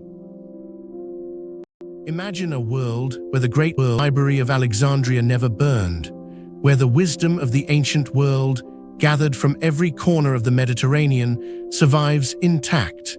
Tonight, we will take a gentle journey into that lost realm of knowledge and dream of what might have been. It is a quiet evening in Alexandria, around the year 200 BC. The sun sets over the harbor, painting the sky in shades of amber and rose. The great lighthouse, the Pharos, casts its steady beam across the water, but the true light of this city shines from within a cluster of marble buildings near the royal palace. This is the Museum, the Temple of the Muses, home to the legendary library. Inside, the air is cool and smells faintly of papyrus, cedar, and dust. Rows upon rows of scrolls line the walls, each one a world unto itself. There are histories of forgotten kingdoms, poems that sing of love and loss, treatises on the stars, and maps of lands beyond the known horizon.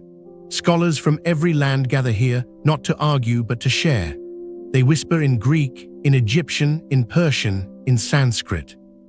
They compare notes on the motion of planets, the rhythm of the Nile's floods, the healing properties of herbs. One of them, a mathematician named Hypatia, might have been born much later, but in this imagined world, she is here now, teaching geometry to a small group of students under a shaded colonnade. She draws figures in the sand, explaining the elegant logic of circles and triangles. Her voice is calm, patient, like the lapping of waves on the shore. She believes that understanding the universe is a form of prayer. Now let us walk deeper into the library. Here is a room dedicated to medicine. Scrolls describe surgeries performed with precision, remedies for fever, and the importance of cleanliness. There are diagrams of the human body, drawn with reverence and care. In this world, these scrolls are not lost. They are copied, studied, and passed down through generations. Perhaps the knowledge of antiseptics or the circulation of blood is discovered 1,000 years earlier. Plagues that once ravaged cities might be contained. Lives are saved, not by magic, but by the gentle persistence of inquiry. Next, we find the astronomy section. There, under a vaulted ceiling painted with stars, a scholar named Aristarchus has already proposed that the Earth revolves around the Sun. But in our real history, his idea was largely forgotten. Here, in this imagined library, his work is preserved and debated. A young student named Cleopatra, who in reality was a ruler, might have studied here as a child, learning about the cosmos. She grows up to be not just a queen, but a patron of science, funding expeditions to map the stars. The library becomes a beacon not just of the past, but of the future. But the library is not only for scholars. On certain days, the Great Hall is open to the public. Citizens of Alexandria, merchants, sailors, farmers, come to listen to readings. A poet recites verses about the sea. A philosopher explains the nature of happiness. A storyteller weaves a tale of gods and heroes. The library is a living thing, nourishing the minds of all who enter. Now let us fast forward through the centuries. In this alternate history, the library never falls to fire or neglect. Instead, it grows. New wings are added. Books are translated from every language: Chinese, Mayan, Norse. The library becomes a world memory, a place where all human knowledge is gathered, like a vast, quiet river flowing through time. By the time of the Renaissance, when our real world was rediscovering ancient texts, this Alexandria already has them, and more. Philosophers from Europe, Africa, and Asia travel here to learn. The invention of the printing press happens earlier, and books are spread across the globe. The library inspires a universal curiosity, a respect for learning that transcends borders. Perhaps in this world, there is no dark ages, no long night of ignorance. Instead, there is a slow, steady dawn. Technology advances with ethics. Medicine heals without greed. Art and science are seen as two sides of the same beautiful coin. The Library of Alexandria stands not as a monument to what was lost, but as a living symbol of what humanity can achieve when it chooses to preserve and share its wisdom. And so, as you drift towards sleep, let your mind wander through those quiet halls. The scrolls are still there, waiting to be read. The scholars are still whispering. The lamplight flickers gently, and the knowledge of the world, all of it, is safe and calm and eternal. Good night, and may your dreams be filled with the soft rustle of ancient pages. Imagine you are lying on a soft blanket in a meadow, watching the day slowly turn to evening. The sun is low, and the sky is beginning to change. Have you ever wondered why the sky sometimes turns pink, peach, and soft orange at sunset? Let me gently explain, like a bedtime story for your mind. First, you must picture the sunlight. Sunlight looks white, but it is really made of many colors mixed together. Think of a rainbow: red, orange, yellow, green, blue, indigo, violet. All those colors are inside the sun's rays, traveling together through space. During the day, when the sun is high overhead, its light passes through just a thin layer of air to reach you. The tiny particles in the air, molecules of nitrogen and oxygen, scatter the shorter, smaller waves of light, like blue and violet. That is why the daytime sky looks blue. The blue light is scattered everywhere, like a soft blanket over the world. But at sunset, everything changes. As the sun sinks toward the horizon, its light must travel through much more of Earth's atmosphere. Imagine walking through a long, misty tunnel. The farther you go, the more the air and tiny dust particles get in the way. The sun's light has to push through a thicker, longer path of air to reach your eyes. On that longer journey, the blue and violet light gets scattered away even more, bouncing off air molecules and disappearing into the vast sky. But the longer wavelengths, red, orange, pink, are less easily scattered. They travel straighter, passing through the thick air with less interruption. So by the time the sunlight reaches you, only the warm, gentle colors remain. The sky becomes a canvas of pinks, corals, and soft golds.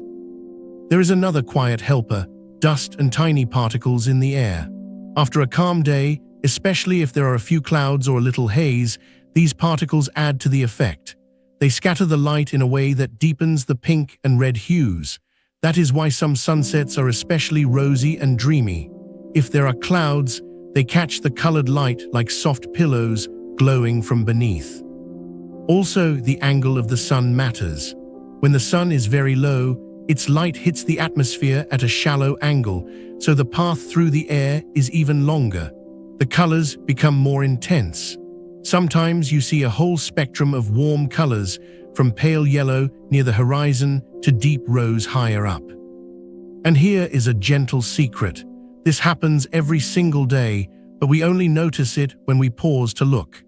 The same science explains why the sky can turn pink at sunrise too, the same long path through the air, just at the beginning of the day instead of the end. So when you see the sky blush pink at sunset, you are watching sunlight that has traveled through miles of air, losing all its cooler blues, leaving only the warmest, softest colors to reach your eyes. It is like the sun is saying a gentle goodbye, painting the sky with its last tender rays before night comes. Next time you see a pink sunset, remember, the sky is not just turning pink by chance. It is a quiet dance of light and air, a peaceful reminder that even the simplest things in nature have a beautiful, soothing explanation. Close your eyes and picture those soft colors fading into twilight. Let that calm warmth carry you into a restful sleep. Imagine a tiny creature, no heavier than a flower petal, setting out on a journey that spans thousands of miles. This is the story of the monarch butterfly, a living jewel of the natural world, and its incredible migration, a gentle, wondrous odyssey that unfolds each year like a soft, silent poem written across the sky. In the quiet warmth of late summer, the monarchs begin to stir.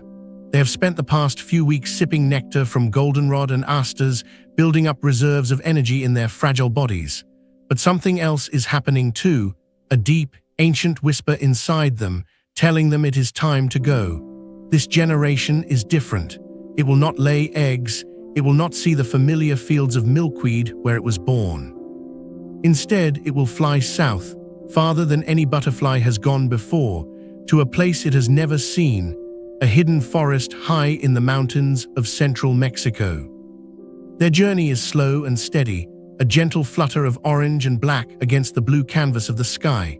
They ride the currents of air like tiny sailboats, gliding for miles on a single breeze. When the wind is calm, they beat their wings with a soft, rhythmic pulse almost like a heartbeat. They stop to rest in trees, hundreds clustering together like autumn leaves come to life. In the cool evenings, they huddle for warmth, their wings folded, their bodies still, waiting for the sun to rise again. Day after day, they follow invisible pathways, guided by the sun and the Earth's magnetic fields. They cross rivers and highways, mountains and deserts.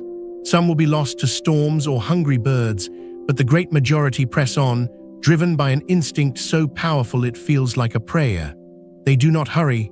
There is no rush in the monarch's world, only a steady, faithful movement southward, as natural as the turning of the seasons.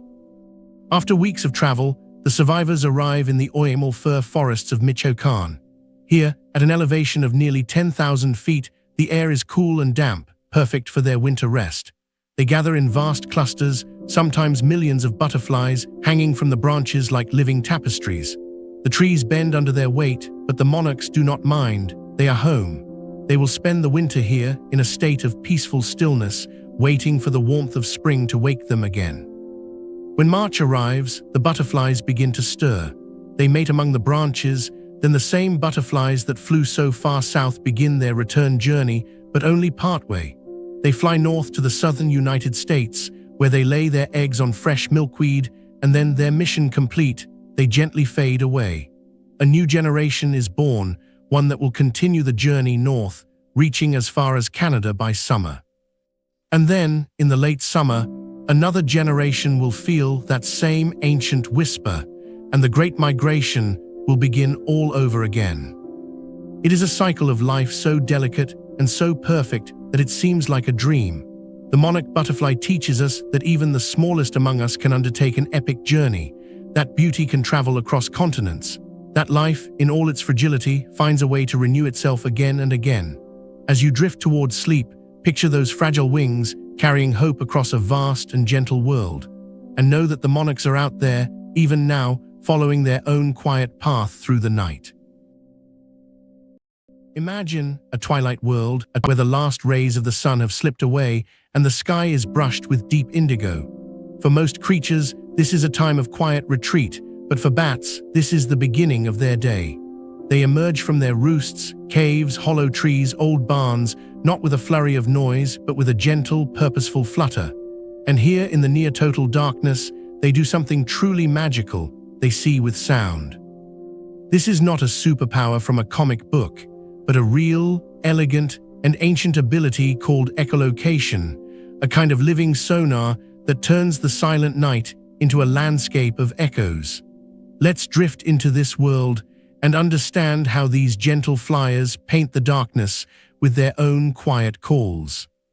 First, picture the bat's voice. It's not the high-pitched squeak we sometimes imagine, but a series of clicks and chirps, so high in frequency that human ears can't hear them. These are ultrasonic calls, often too fast for us to even register as sound. The bat opens its mouth, or in some species, sends the sound through its nose, shaping the call like a beam of light from a tiny, soft lantern. This beam travels outward, spreading into the air. But unlike light, which would simply fade into the darkness, sound bounces. When the bat's call hits something, a moth's wing, a leaf, the fine branch of a tree, it echoes back, carrying information. The bat's ears, often large and wonderfully shaped, catch this returning whisper. And in that whisper, the bat can tell exactly where the object is, how far away, how big, even what it's made of. It's like listening to a quiet, invisible world and understanding it all. Now let's slow down and feel the process. A bat doesn't just shout once and listen. It calls many times each second, sometimes over 100 calls in a single second, each one a new question. Is something there? The echoes come back at different speeds. A close object returns its echo quickly, with a slightly different tone.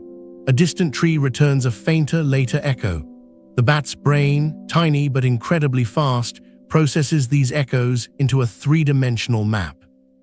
It's as if the bat is painting a picture with sound, each echo a brushstroke that reveals the shape of the night. The bats we call whispering bats use very soft calls so as not to startle their prey. Others, like the big brown bat, send out louder calls to scan the open sky. Each species has its own style, its own quiet song of the night. There is a gentle poetry in this. When a bat hunts for a moth, it sends out a series of calls. As it gets closer, the calls come faster, like a heartbeat quickening with excitement. The bat can tell not just where the moth is, but also that it's flying, because the echo changes as the moth's wings flutter. Some moths have even evolved their own quiet defense. They can hear the bat's calls and try to fly away or drop to the ground. But the bat adjusts, its calls becoming sharper, more precise. It's a dance of sound and silence, a conversation between hunter and hunted, all happening in the dark, above our heads, while we sleep. But echolocation is not just for hunting, it's also for navigation. Bats use their calls to find their way through dense forests, along the edges of lakes, and into their roosts. They can detect the fine texture of a leaf, the curve of a cave wall, the opening of a small crevice. In a way, they are always listening to the shape of the world. They can even tell the difference between a tasty insect and a falling leaf, because the echo from something alive has a tiny, subtle shimmer. It's a skill that takes practice, and baby bats learn it by listening to their mothers and by calling out themselves, their first clumsy echoes soon becoming a fluent language of the night. For us, this is a reminder that there are whole worlds of perception we don't share. Bats don't see with their eyes in the same way we do, but they see with their ears, and their world is rich with sound. Their calls are so high that we need special devices to hear them, and when we do, we hear a symphony of clicks and trills, a constant, gentle conversation with the environment. It's peaceful, really.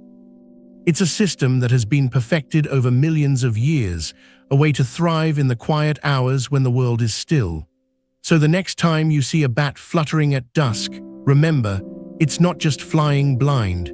It's painting the darkness with sound, and to it, the night is full of light.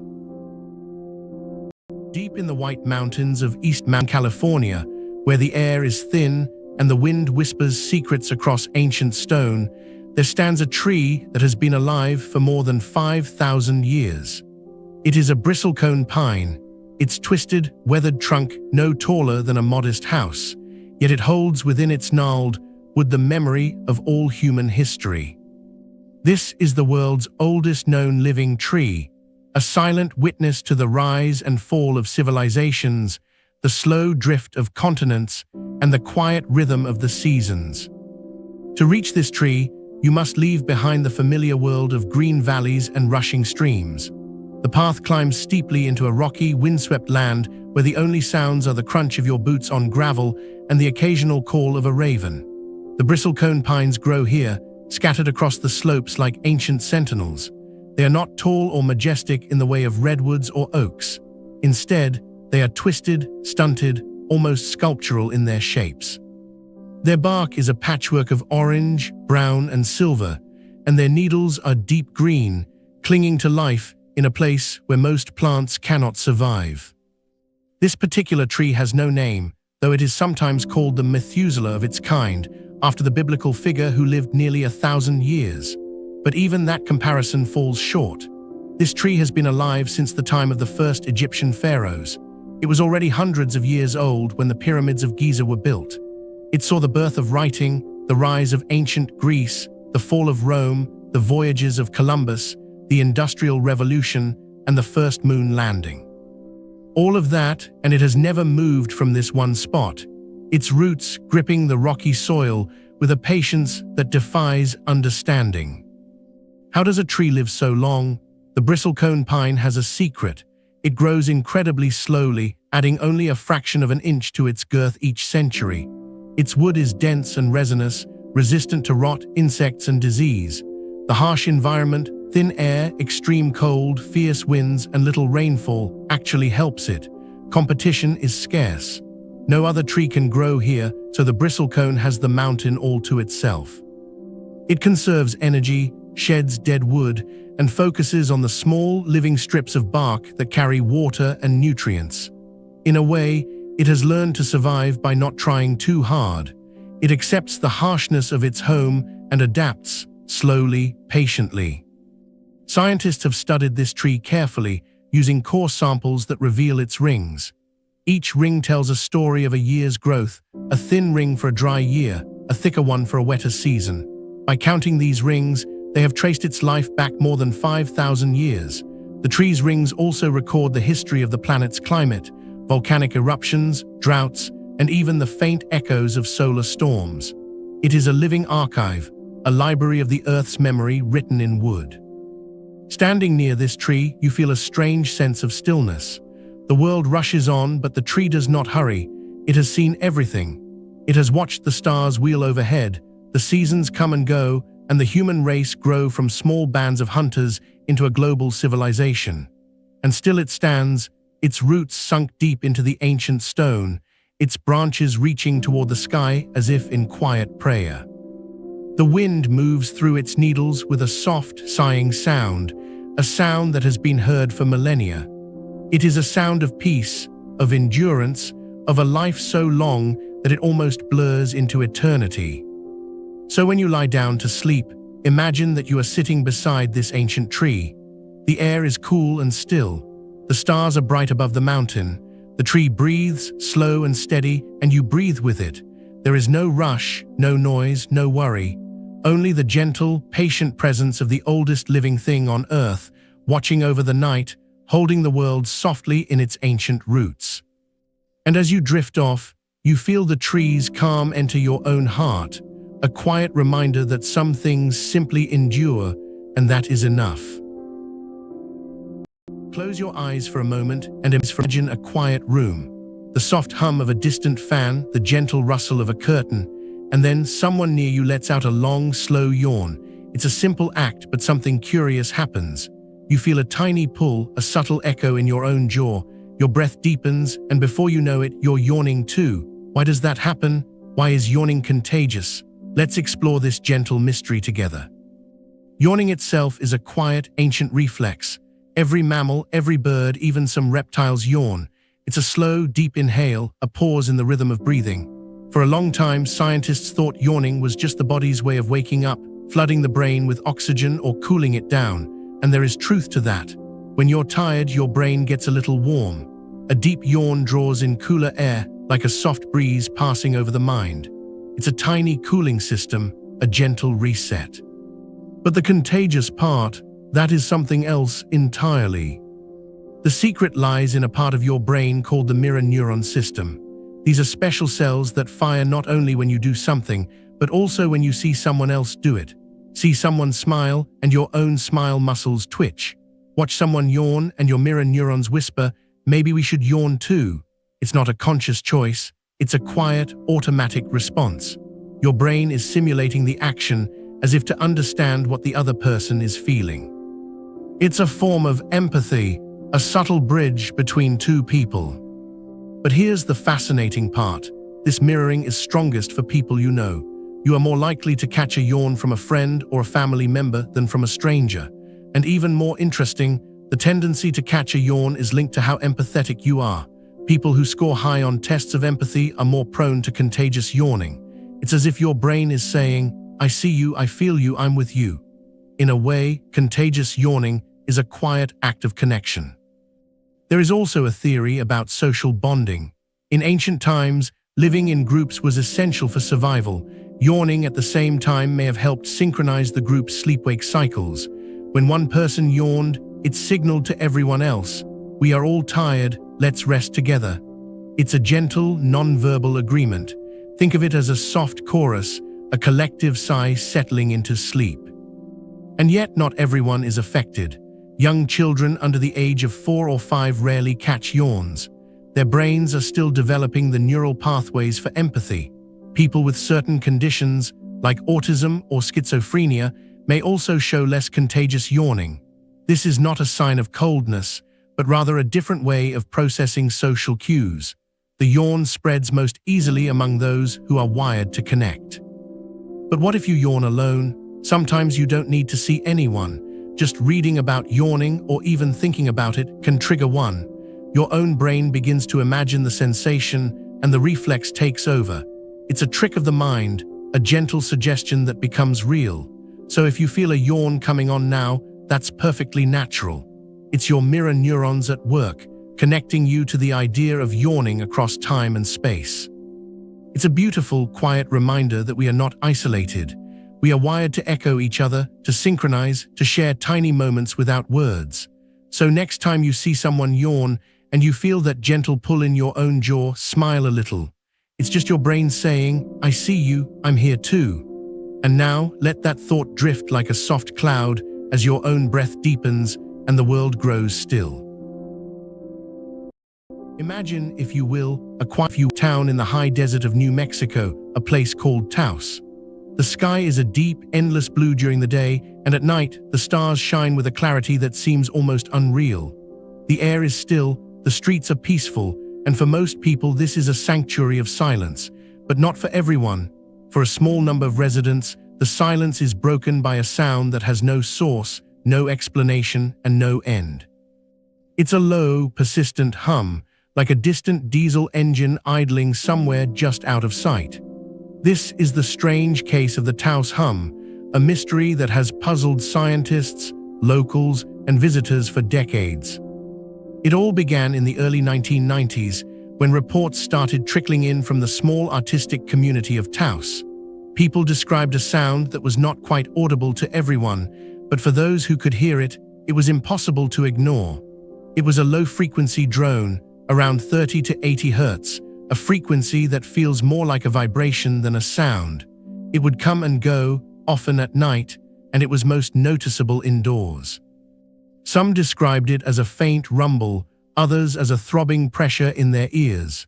It was not loud, but it was persistent, and for those sensitive to it, it became a source of frustration, sleeplessness, and even anxiety.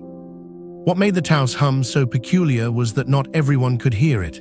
In fact, only about 2% of the population reported being affected. This selective hearing led to all sorts of theories. Some thought it might be a secret military experiment, perhaps a form of communication, or a radar system. Others wondered if it was the sound of the Earth itself, a deep geological process happening miles beneath the surface. There were even whispers of extraterrestrial activity, as if the hum was a message from beyond our world. But the most curious thing was that when researchers tried to record the sound, their instruments often failed to pick it up.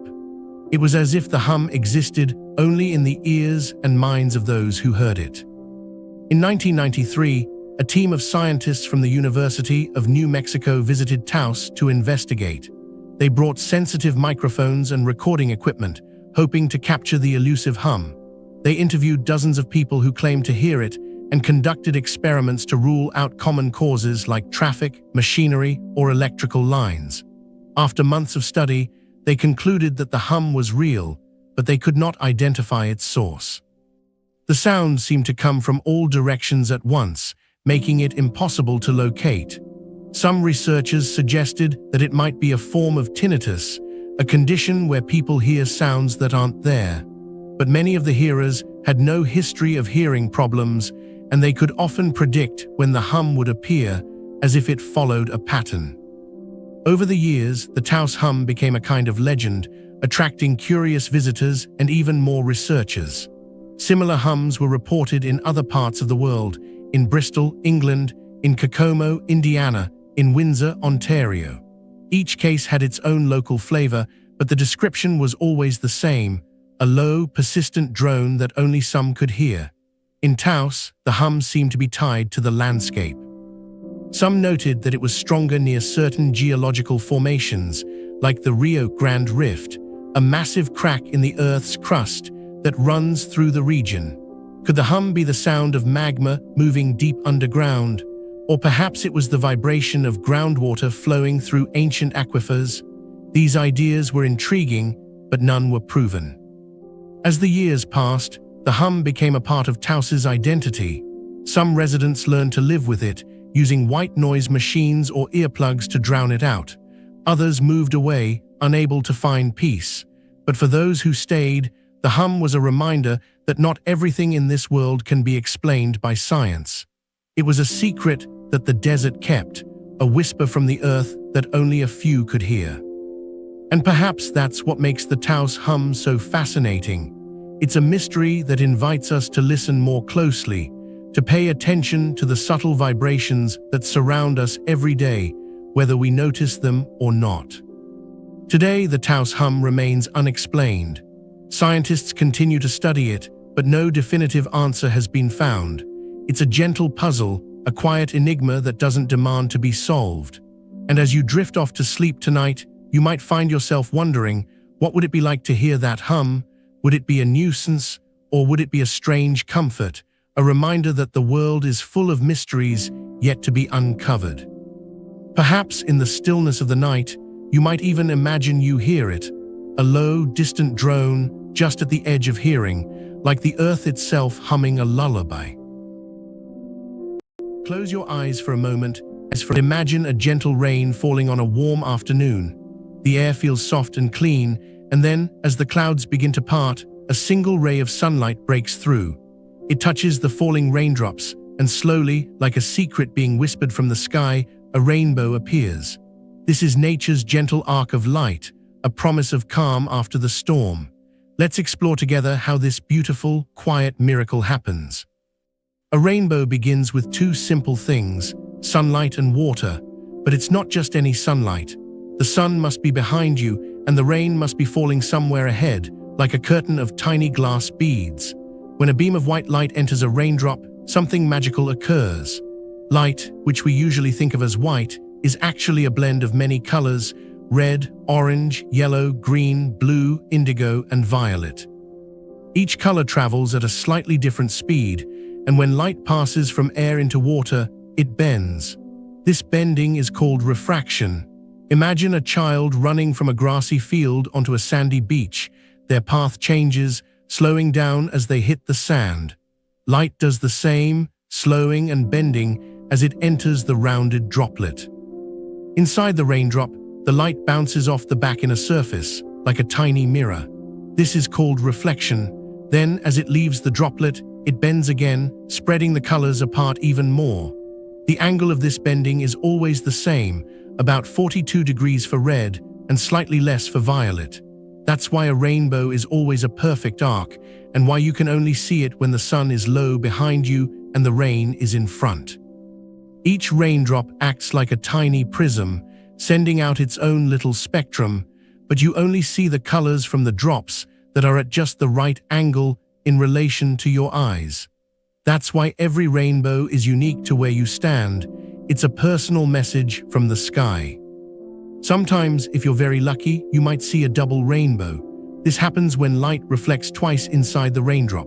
The second arc is fainter, and its colors are reversed, with red on the inside and violet on the outside. It's like a shy echo of the first, a gentle surprise for those patient enough to look. The sky between the two bows is often darker, a space called Alexander's Band, named after an ancient scholar who first described it. This dark strip is caused by the way light is scattered, and it adds a quiet mystery to the scene. Rainbows have been loved by people for thousands of years. In Norse myths, it was a bridge connecting the world of humans to the realm of the gods. In the Bible, it was a sign of hope after the Great Flood, and in many cultures, it symbolizes peace, promise, and the beauty that can follow hardship. Even today, when we see a rainbow, we pause, we smile, and we feel a little more connected to the world around us.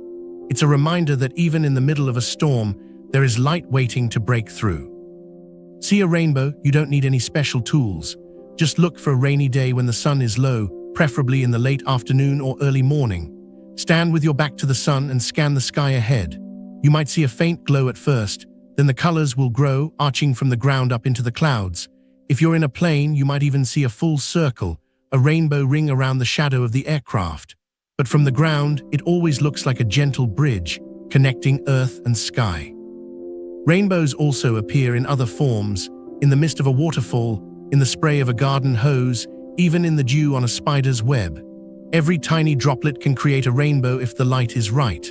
So next time you see a rainbow, remember, you are watching a dance of light and water, a quiet collaboration between the sun and the rain.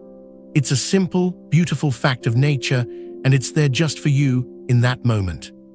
So breathe deeply, let the colors settle in your mind, and know that the world is full of gentle wonders waiting to be seen. Far beneath the surface of the Pacific Ocean, where sunlight never reaches and the weight of the world presses down in silent darkness, lies a place that feels more like a dream than a reality: the Mariana Trench. It is the deepest point on Earth, a scar in the planet's crust that holds secrets as ancient as the ocean itself. Imagine floating on the surface, where the water is warm and blue and the sky stretches endlessly above. But as you drift, you begin to descend, slowly at first, then deeper and deeper, past the coral reefs, past the twilight zone where strange fish glow with their own light, and into the abyss where all color fades to black. At the very bottom of the Mariana Trench, there is a place called the Challenger Deep, named after the British survey ship that first measured it in 1875. It plunges nearly 11,000 meters, almost 36,000 feet, below sea level. To put that in perspective, if you could stack Mount Everest inside the trench, its peak would still be more than a mile underwater. The pressure there is over 1,000 times greater than at the surface, enough to crush steel and squeeze the air from anything not built to endure it. Yet, life persists in this extreme world in forms that seem almost alien to us. Scientists have discovered tiny organisms called extremophiles, single-celled beings that thrive on chemicals seeping from the Earth's crust. There are amphipods, shrimp-like creatures, and even snailfish that glide through the darkness, their bodies transparent and fragile-looking, perfectly adapted to the crushing weight.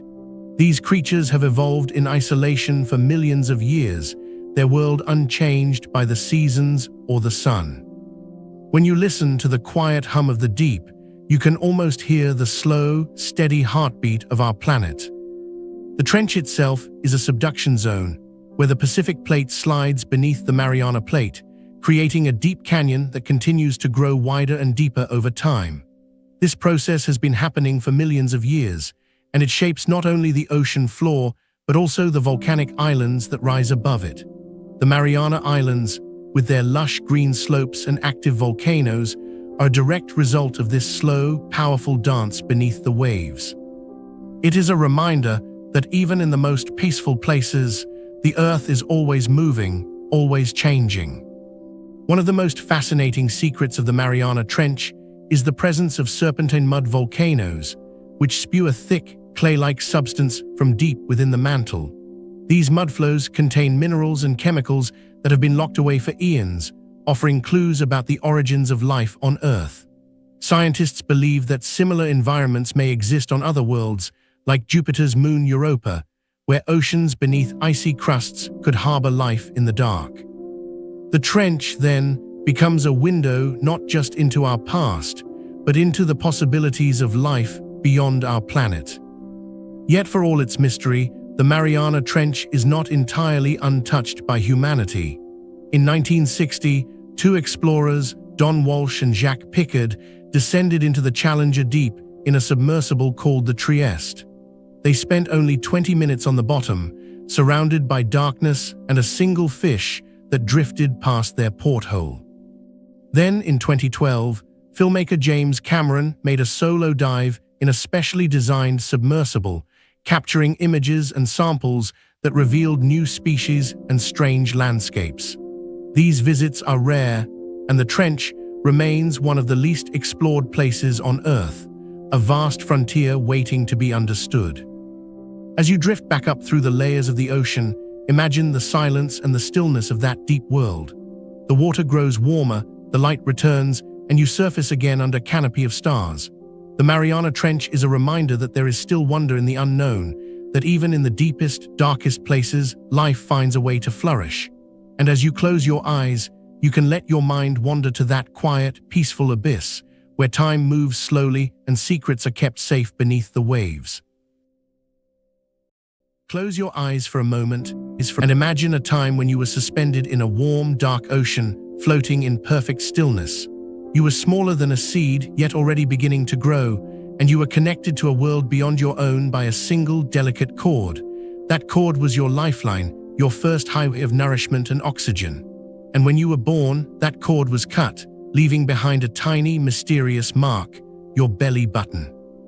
A little leftover whisper of the journey that brought you here.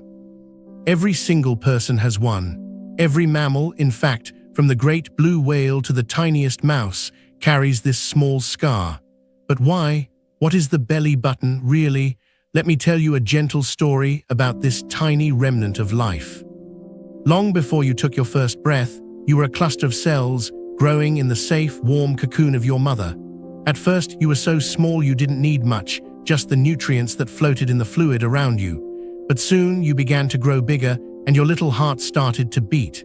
You needed a constant supply of food and oxygen, a way to send away waste. And so a marvelous structure grew, the umbilical cord. It was a twisted rope of 3 blood vessels, 2 arteries and 1 vein, wrapped in a protective jelly called Wharton's jelly. One end of the cord attached to your developing belly, the other to the placenta, a soft, pancake-shaped organ on the wall of your mother's womb. Through this cord, your blood flowed in a gentle, rhythmic dance. Oxygen-rich blood came to you from your mother, and carbon dioxide and waste flowed back to her to be removed. It was an invisible conversation, a silent exchange that went on day and night, week after week. You didn't have to think about it. You just floated, and the cord did its quiet work. You grew fingers, toes, a tiny nose, and a heart that beat in time with the rhythm of the universe. Then, after about 9 months of this perfect, hidden life, a great change came. You were ready to meet the world. The moment of birth arrived, a gentle, powerful push into light and air. And the first thing someone did was to clamp the cord and cut it, severing the connection that had been your only home. The cut itself didn't hurt. There were no nerves in the cord. It was like snipping a piece of soft, wet rope. The remaining stub of the cord, still attached to your belly, dried up and fell off within a week or two, leaving behind a small, raw area that healed into the shape of your belly button. What you have now is a scar, a beautiful personal scar. The shape of that scar depends on how the skin healed and a little bit on genetics. Some people have an innie, a little hollow that curves inward like a tiny cave. Others have an outie, a small bump that sticks out like a tiny hill. Both are perfectly normal. The belly button is actually a window into your past. Inside, the blood vessels that once ran through the cord have become ligaments that support your liver and other organs. They are silent witnesses, hidden beneath your skin, reminding you of the time you were connected to another heart. In many cultures, the belly button is considered a place of spiritual significance. Some traditions say it is the center of the body, the point of balance. In yoga, it is the seat of the navel chakra, the energy center of identity and will. In medicine, it is a reminder of the extraordinary journey of fetal development, a journey that happens in every single human being, yet is completely forgotten. So next time you see your belly button or catch a glimpse of it in the mirror, think of it not as a strange little dent or bump, but as a tiny, silent monument to the first connection you ever had. It is the physical echo of a time when you were not separate, but part of a larger whole. It is a scar of love, a mark of life, and a gentle reminder that each of us began as a floating, growing, trusting traveler, held by a cord that was our first home. Now, as you drift towards sleep, let that thought settle in your mind like a feather floating down. The belly button is a tiny, quiet door to a story that belongs only to you, and the story is still being written. Good night and sleep well, knowing that even the smallest parts of you carry the memory of a great beginning. Imagine a world of white, soft, and silent, a world where each tiny flake that drifts down from the sky holds a secret, a story of its own. This is the gentle art of snowflake formation, a journey that begins far above us, in the coldest layers of the clouds. There, in the quiet embrace of the winter sky, something magical happens. Water vapor, invisible and light, condenses onto a tiny speck of dust or pollen, a nucleus so small that you could never see it with your naked eye. And from that single point, a crystal begins to grow, slowly, patiently, like a delicate flower unfolding in the chill of the night. As the temperature drops, the water molecules arrange themselves into a hexagonal lattice, a six-sided pattern that is the foundation of every snowflake. You see, water molecules are shaped like tiny V's, and when they freeze, they lock together in a way that always forms a six-sided ring. This is the secret of the snowflake symmetry. From this central hexagon, branches reach out, each one growing at the same angle, responding to the exact temperature and humidity of the air. It's a dance of physics and nature, where every tiny change in the environment left its mark on the crystal's form. A snowflake can be simple, like a flat, six-pointed star, or it can be complex, with intricate dendrites that look like the finest lace. The shape depends on the journey. When the air is cold and dry, the snowflake grows slowly, forming simple prisms or columns. When the air is warm and moist, the branches grow faster, creating those beautiful fern-like patterns that we all love to see. And as the snowflake twists and turns on its way to Earth, each arm experiences slightly different conditions, so no two arms are ever exactly the same. It's a living sculpture, shaped by the atmosphere, guided by the wind. Scientists have tried to capture snowflakes, to study them under microscopes, and they have found that the possibilities are nearly endless. The temperature, the humidity, the altitude, even the speed of falling, all of these factors combine to create a unique form. In fact, the number of possible snowflake shapes is greater than the number of atoms in the universe. Think about that. Every snowflake that has ever fallen, every one that will ever fall, is a one-of-a-kind work of art. No two alike, ever, anywhere. As the snowflake drifts down, it may collide with other flakes, clumping together into a soft, fluffy snowball. But if you look closely, you can still see the individual crystals, each with its own story. And when the snow covers the ground, it creates a blanket that muffles sound, making the world feel quiet and still. That is why when it snows, the world seems to hold its breath, listening to the gentle whisper of billions of tiny crystals landing softly on the earth. This is the gentle art of snowflake formation, a reminder of the beauty in small things, of the patience of nature, and of the quiet wonder that surrounds us every winter. So the next time you see a snowflake land on your sleeve, take a moment to appreciate its journey. It traveled from a cloud through the cold air just to meet you, unique and perfect, a tiny gift from the sky. And as you watch it melt, know that it will return to the sky one day to begin the cycle again, to form another snowflake different from all the rest. And so the gentle art goes on, forever and ever, a lullaby of the winter world. Imagine a vast, golden savanna at twilight. The sky is a soft blend of orange and lavender, and the air is still. A herd of elephants moves slowly across the grass, their massive bodies swaying with each step. But beneath the dust and the quiet, something extraordinary is happening. The earth itself is alive with whispers. These gentle giants are not just walking, they are speaking to one another through the ground itself. It begins with a single step. A mother elephant lifts her foot, placing it down with a gentle, deliberate pressure. The impact sends a ripple through the soil, a wave of energy that travels faster than sound through the ground. This is not a loud, crashing noise, but a soft, deep vibration, like a heartbeat felt through the soles of your feet. The elephant's feet are uniquely designed for this. Their enormous padded soles, cushioned with a thick layer of fatty tissue, act like sensors. They can detect the faintest tremors, picking up signals from miles away. When a herd is spread out across the landscape, perhaps searching for water or moving to new feeding grounds, they need a way to stay connected.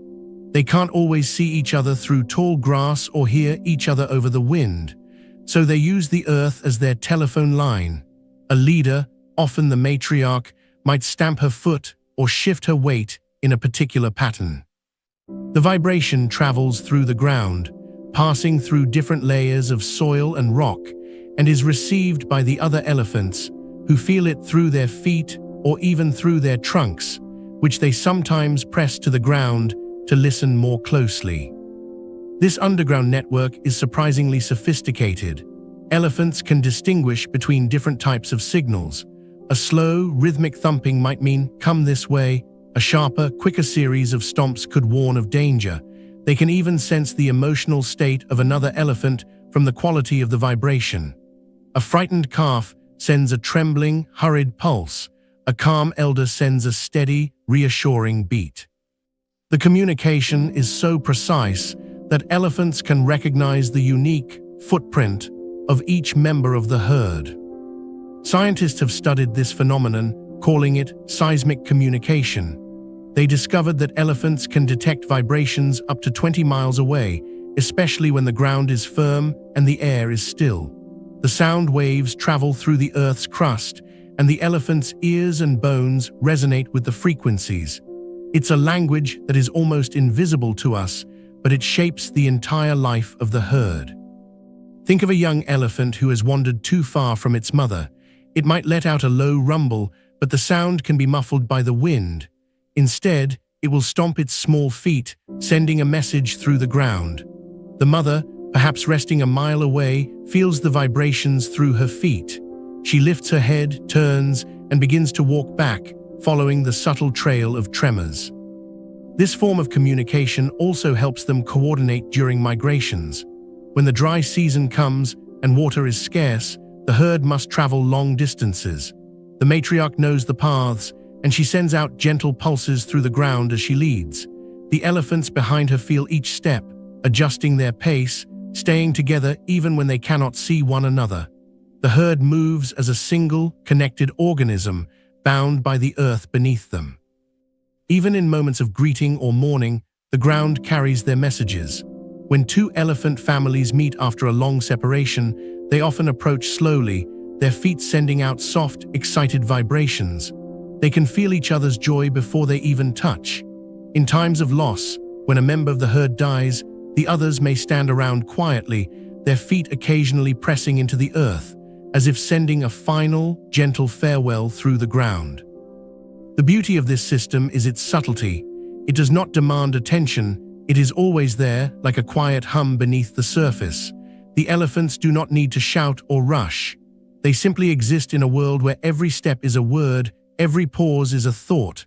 The earth is their parchment, and their feet are the pen. They write stories of survival, love, and connection, one vibration at a time. So as the sun sets over the savannah and the herd gathers to rest, the ground is still trembling with the echoes of their day. The youngest calf finally falls asleep, its head resting on the warm soil, feeling the slow, steady pulse of the herd's collective heartbeat. The elephants are never truly silent, because the earth beneath them is always speaking. Close your eyes and imagine a world that is quiet and green, not the bright, shouting green of summer leaves, but a softer green, the deep, velvety green of moss. It carpets the forest floor, cushions old stone walls, and spills gently over the edges of riverside rocks, as if the earth itself has been wrapped in a warm, living blanket. It is soft to the touch, cool and springy, like a pillow made by the earth itself. Moss is, in a very real sense, one of the oldest plants on our planet. It has been here for nearly 500 million years, long before the dinosaurs, long before the trees and flowers we know today. When the first mosses appeared, during a time called the Ordovician period, the land was mostly bare rock and stone. There were no forests, no bees, no birdsong. The world was silent, and into that silence, moss crept softly ashore from the ancient seas, becoming one of the very first green things to live on land.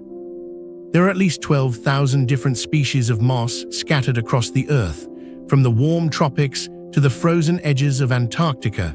They come in shades of emerald and olive, of gold and even soft red-brown. Each one is a tiny forest in itself, a miniature landscape of stems and leaves, smaller than a fingernail. Because moss has no roots, not in the way we think of roots. Instead, it anchors itself with tiny threads called rhizoids, which hold it gently to rock and bark and soil.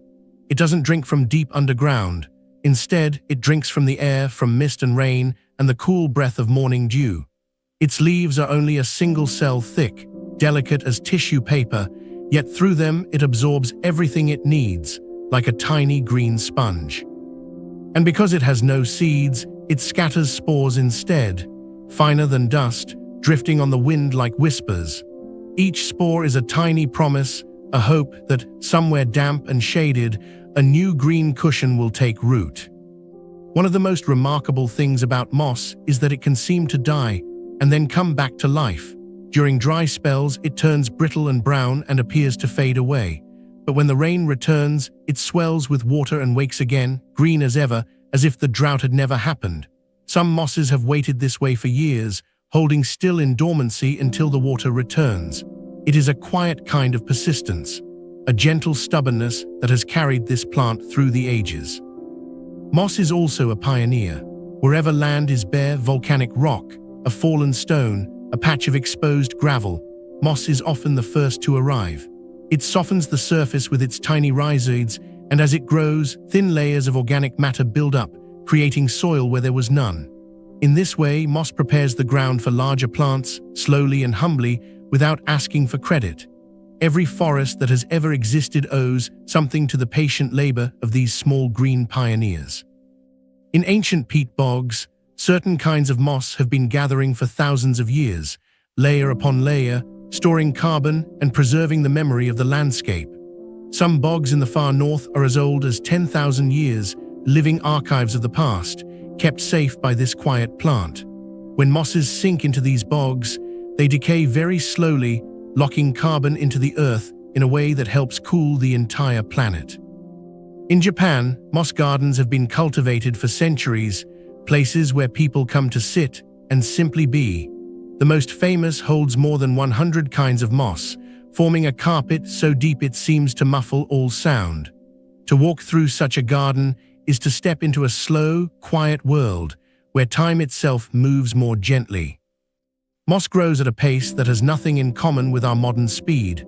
Some species grow only a fraction of a millimeter in a whole year. To watch moss grow is to learn patience.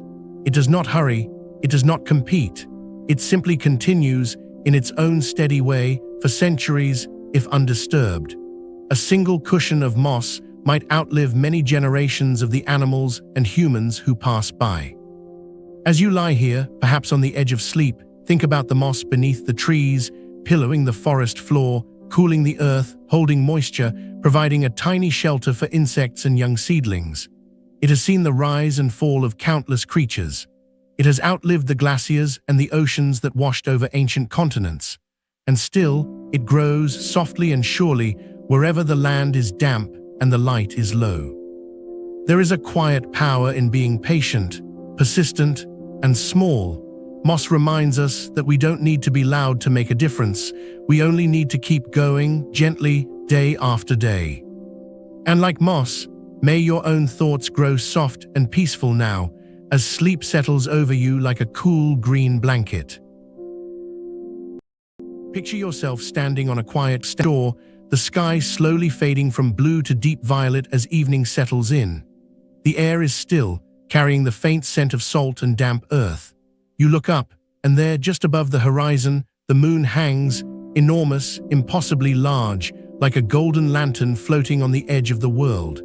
It feels close enough to touch, as if you could reach out and cup it in your hands. But later, when the moon climbs higher into the dark dome of the sky, it seems to shrink, becoming smaller, more distant, a pale silver coin lost in the vastness above. Why does this happen? It is one of the oldest and most gentle mysteries of our night sky, and its answer lies not in the moon itself, but in the way our minds perceive the world around us. This is the famous moon illusion, a trick of perception that has fascinated humans for thousands of years. Ancient astronomers, philosophers, and poets all noticed it, and they offered many explanations. Some thought the atmosphere acted like a magnifying lens near the horizon, swelling the moon's image. Others believed the moon truly changed size as it moved across the heavens. But we now know the moon's actual size does not change.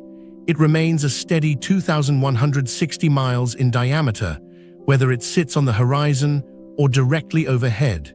The illusion is born entirely within our own brains, a gentle deception woven from the way we judge distance and scale.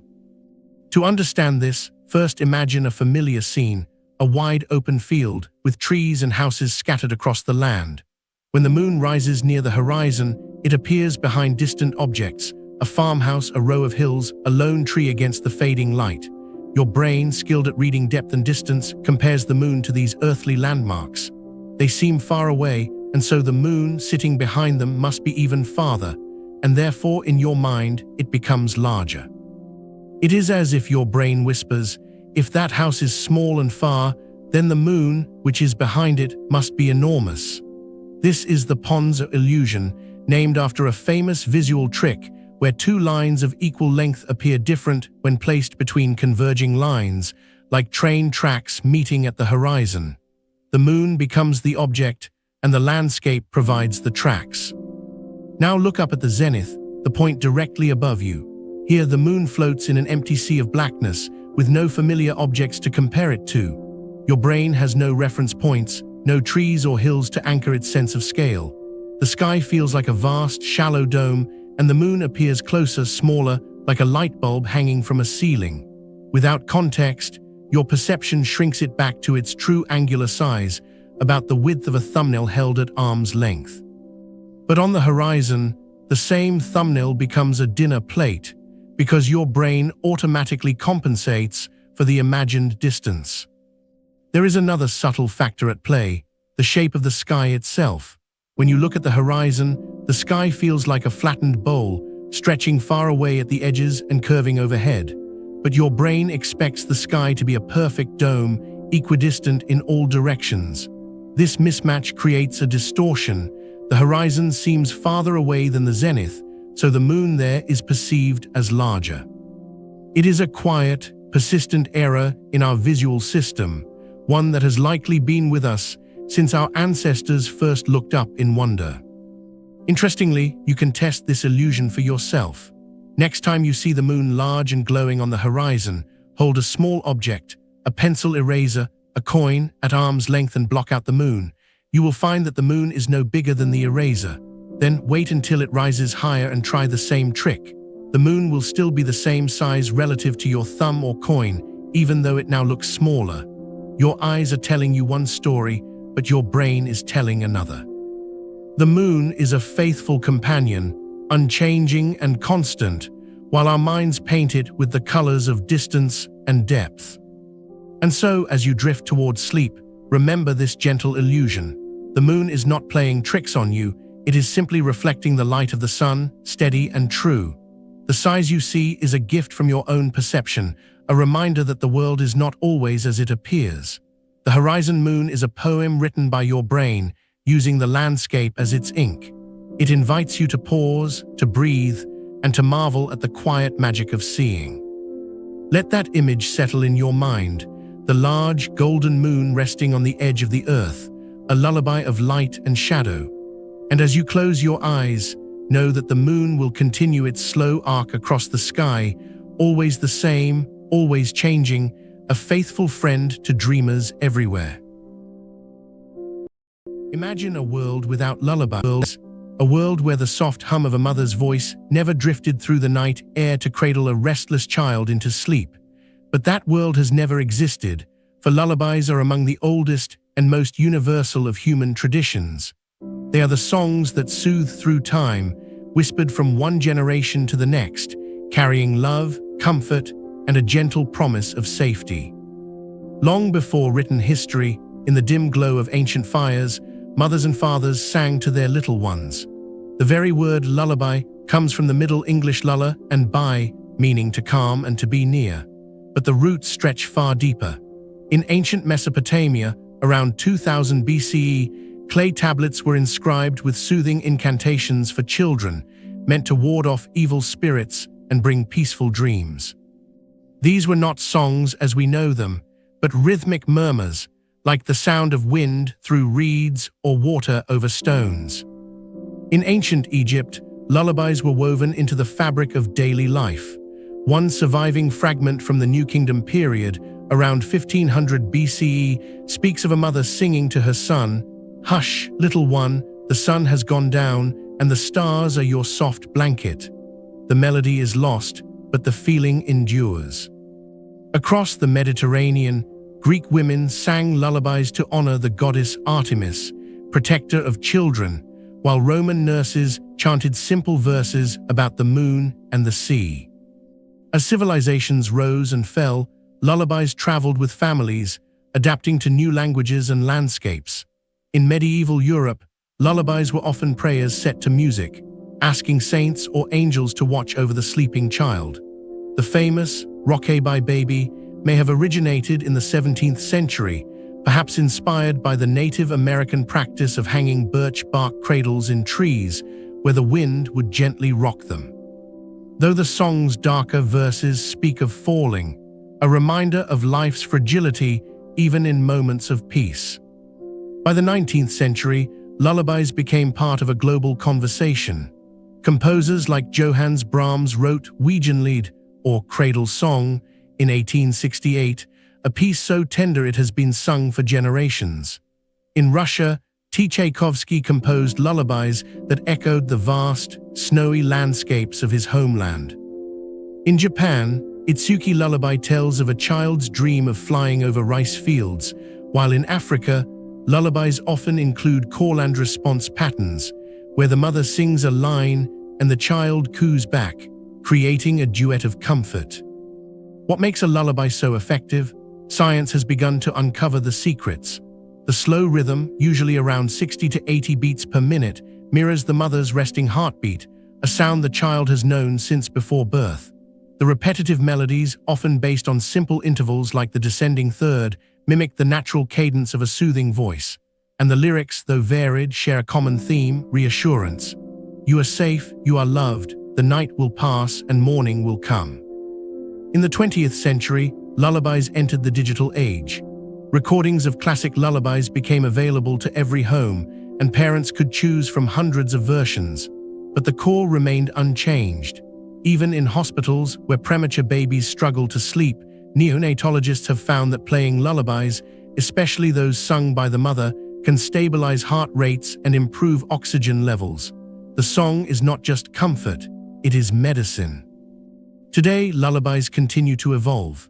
Artists like Yo-Yo Ma and Ludovico Einaudi have composed modern lullabies for cello and piano, while parents around the world invent new melodies for their children, blending old and new. In refugee camps, mothers sing lullabies to their children in languages old as the hills, preserving culture and hope in the darkest of times. And in quiet homes everywhere, the same sounds echo: a hum, a whisper, a gentle rocking motion. So when you hear a lullaby tonight, whether it's Brahms' lullaby, a traditional folk song, or the soft sound of your own breath, remember that you are part of an ancient chain of love. These songs have soothed through time, from the first mother who sang under the stars to the last child who will ever close their eyes. They are our shared lullaby, a melody of humanity that never fades. Imagine, if you will, a gentle rolling meadow at dusk. The air is filled with the soft lowing of cows, their bodies moving slowly across the grass like shadows in the fading light. As the sun dips below the horizon, these great, gentle creatures begin to turn, almost as one, and make their way home. It is a sight that has been observed for thousands of years, yet only recently have we begun to understand the quiet magic behind it. How do cows find their way home? It turns out, they possess a surprising sense of direction, one that is both ancient and deeply rooted in the earth itself. For centuries, farmers and herders have noticed that cows, left to graze in open pastures, often align themselves in a particular way when they rest or feed. They seem to face north or south, as if following an invisible compass. This behavior was first documented in detail by scientists using satellite imagery, who discovered that cattle tend to orient their bodies along the magnetic north-south axis. It is a subtle, almost imperceptible alignment, but it is there. A quiet reminder that these animals are attuned to something far larger than the patch of grass beneath their hooves. The secret lies in a phenomenon called magnetoception. Many creatures, from birds to bees, use the Earth's magnetic field to navigate, and cows are no exception. Inside their bodies, perhaps in their eyes or in specialized cells, they have tiny crystals of magnetite, a magnetic mineral, that act like a living compass. This allows them to sense the direction of the magnetic field lines, giving them an internal map of the world around them. When a cow wanders far from the barn, it can use this magnetic sense to find its way back, even in fog, rain, or darkness. It is a quiet, constant guide, like a gentle pull toward home. But the story does not end there. Cows also rely on memory and landmarks, weaving together multiple layers of knowledge. They remember the shape of a familiar hill, the scent of a particular tree, or the sound of a stream. Over time, they build a mental map of their territory, one that is enriched by their magnetic sense. This combination makes them remarkably reliable navigators. A cow that has been taken to a new pasture, miles away, can often find its way back to its original barn within a few days, following a path that seems almost instinctive. There is also a social element to their homing ability. Cows are herd animals, and they learn from one another. Older, experienced cows teach the younger ones the routes to water, shelter, and safe grazing grounds. This knowledge is passed down through generations, creating a collective memory of the landscape. When a cow is lost, it may follow the scent or tracks of its herd mates, or listen for the familiar calls that echo across the fields. The herd becomes a living compass, guiding each member home. And so, when you see a cow standing still in a field, head raised, ears twitching, it may be doing more than just enjoying the breeze. It is listening, feeling, sensing the world in ways we can barely imagine. It is reading the magnetic map of the earth, remembering the path it has trodden, and waiting for the quiet signal that says it is time to go home. There is a deep, ancient wisdom in this, a connection to the planet that we, with our GPS devices and street signs, have largely forgotten. As night falls, the stars come out, and the cows begin their slow, deliberate walk back to the barn. They move with a calm certainty, each step a small act of faith in the unseen forces that guide them. The grass rustles, the wind whispers, and the cows find their way home, as they have done for countless generations. It is a simple, beautiful mystery, one that reminds us that even the most familiar of animals carry within them a world of wonder. Imagine a place so vast that a whole city could fit inside it, where clouds form beneath the earth and a river runs through an ancient jungle hidden from the sun. This is Sun Doong, the world's largest cave, tucked away in the rugged limestone mountains of Phong Nha Bang National Park in central Vietnam. For millions of years, it lay hidden, known only to the local people who whispered of a great underground river and a mysterious wind that escaped from a hole in the jungle floor.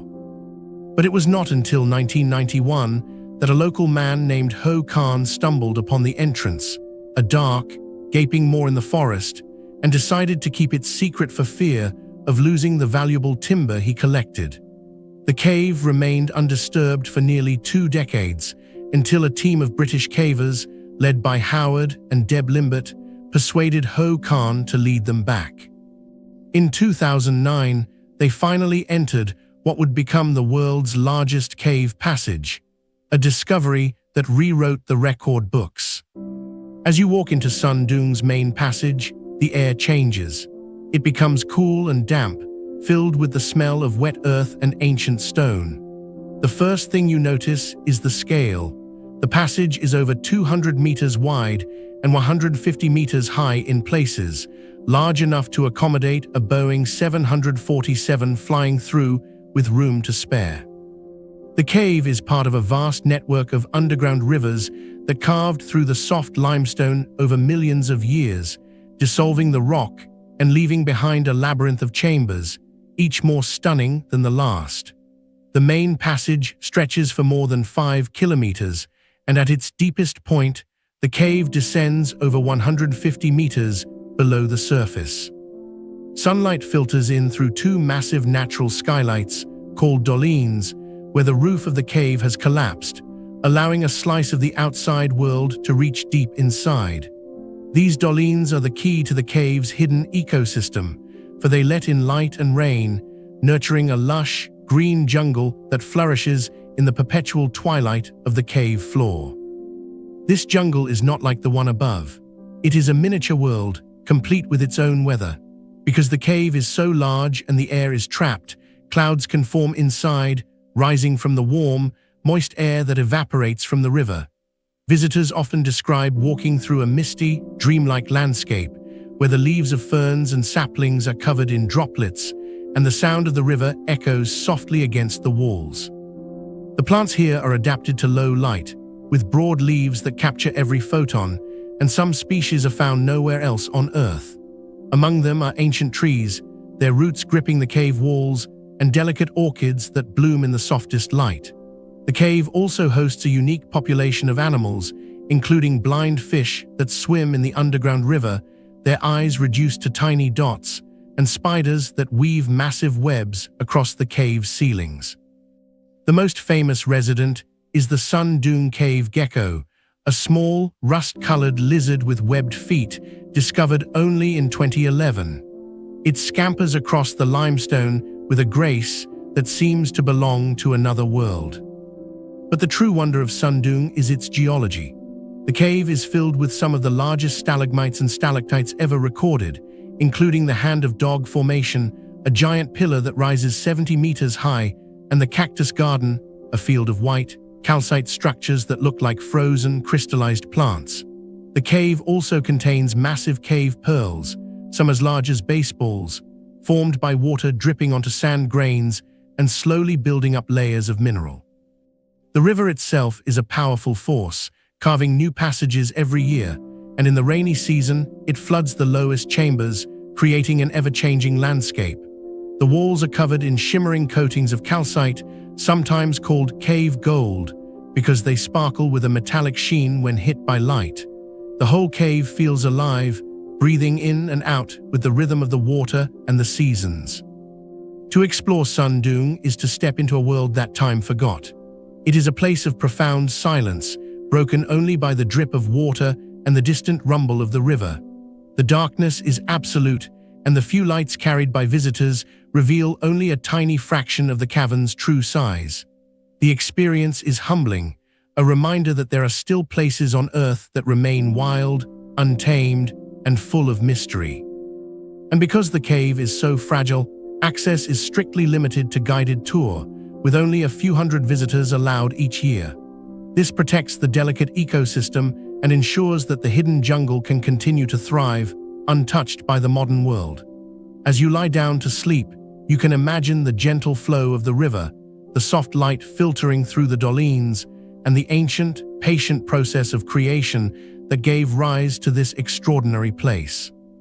Sun Doong is a lullaby of the earth, a quiet, steady song that has been sung for millions of years and will continue long after we are gone.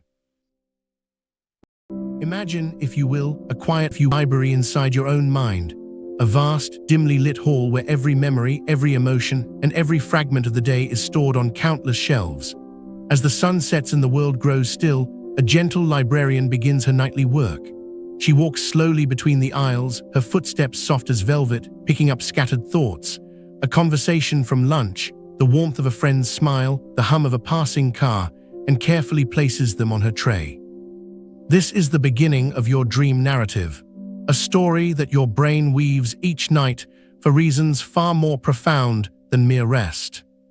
Scientists have long wondered why we dream in stories, not just random images or sounds.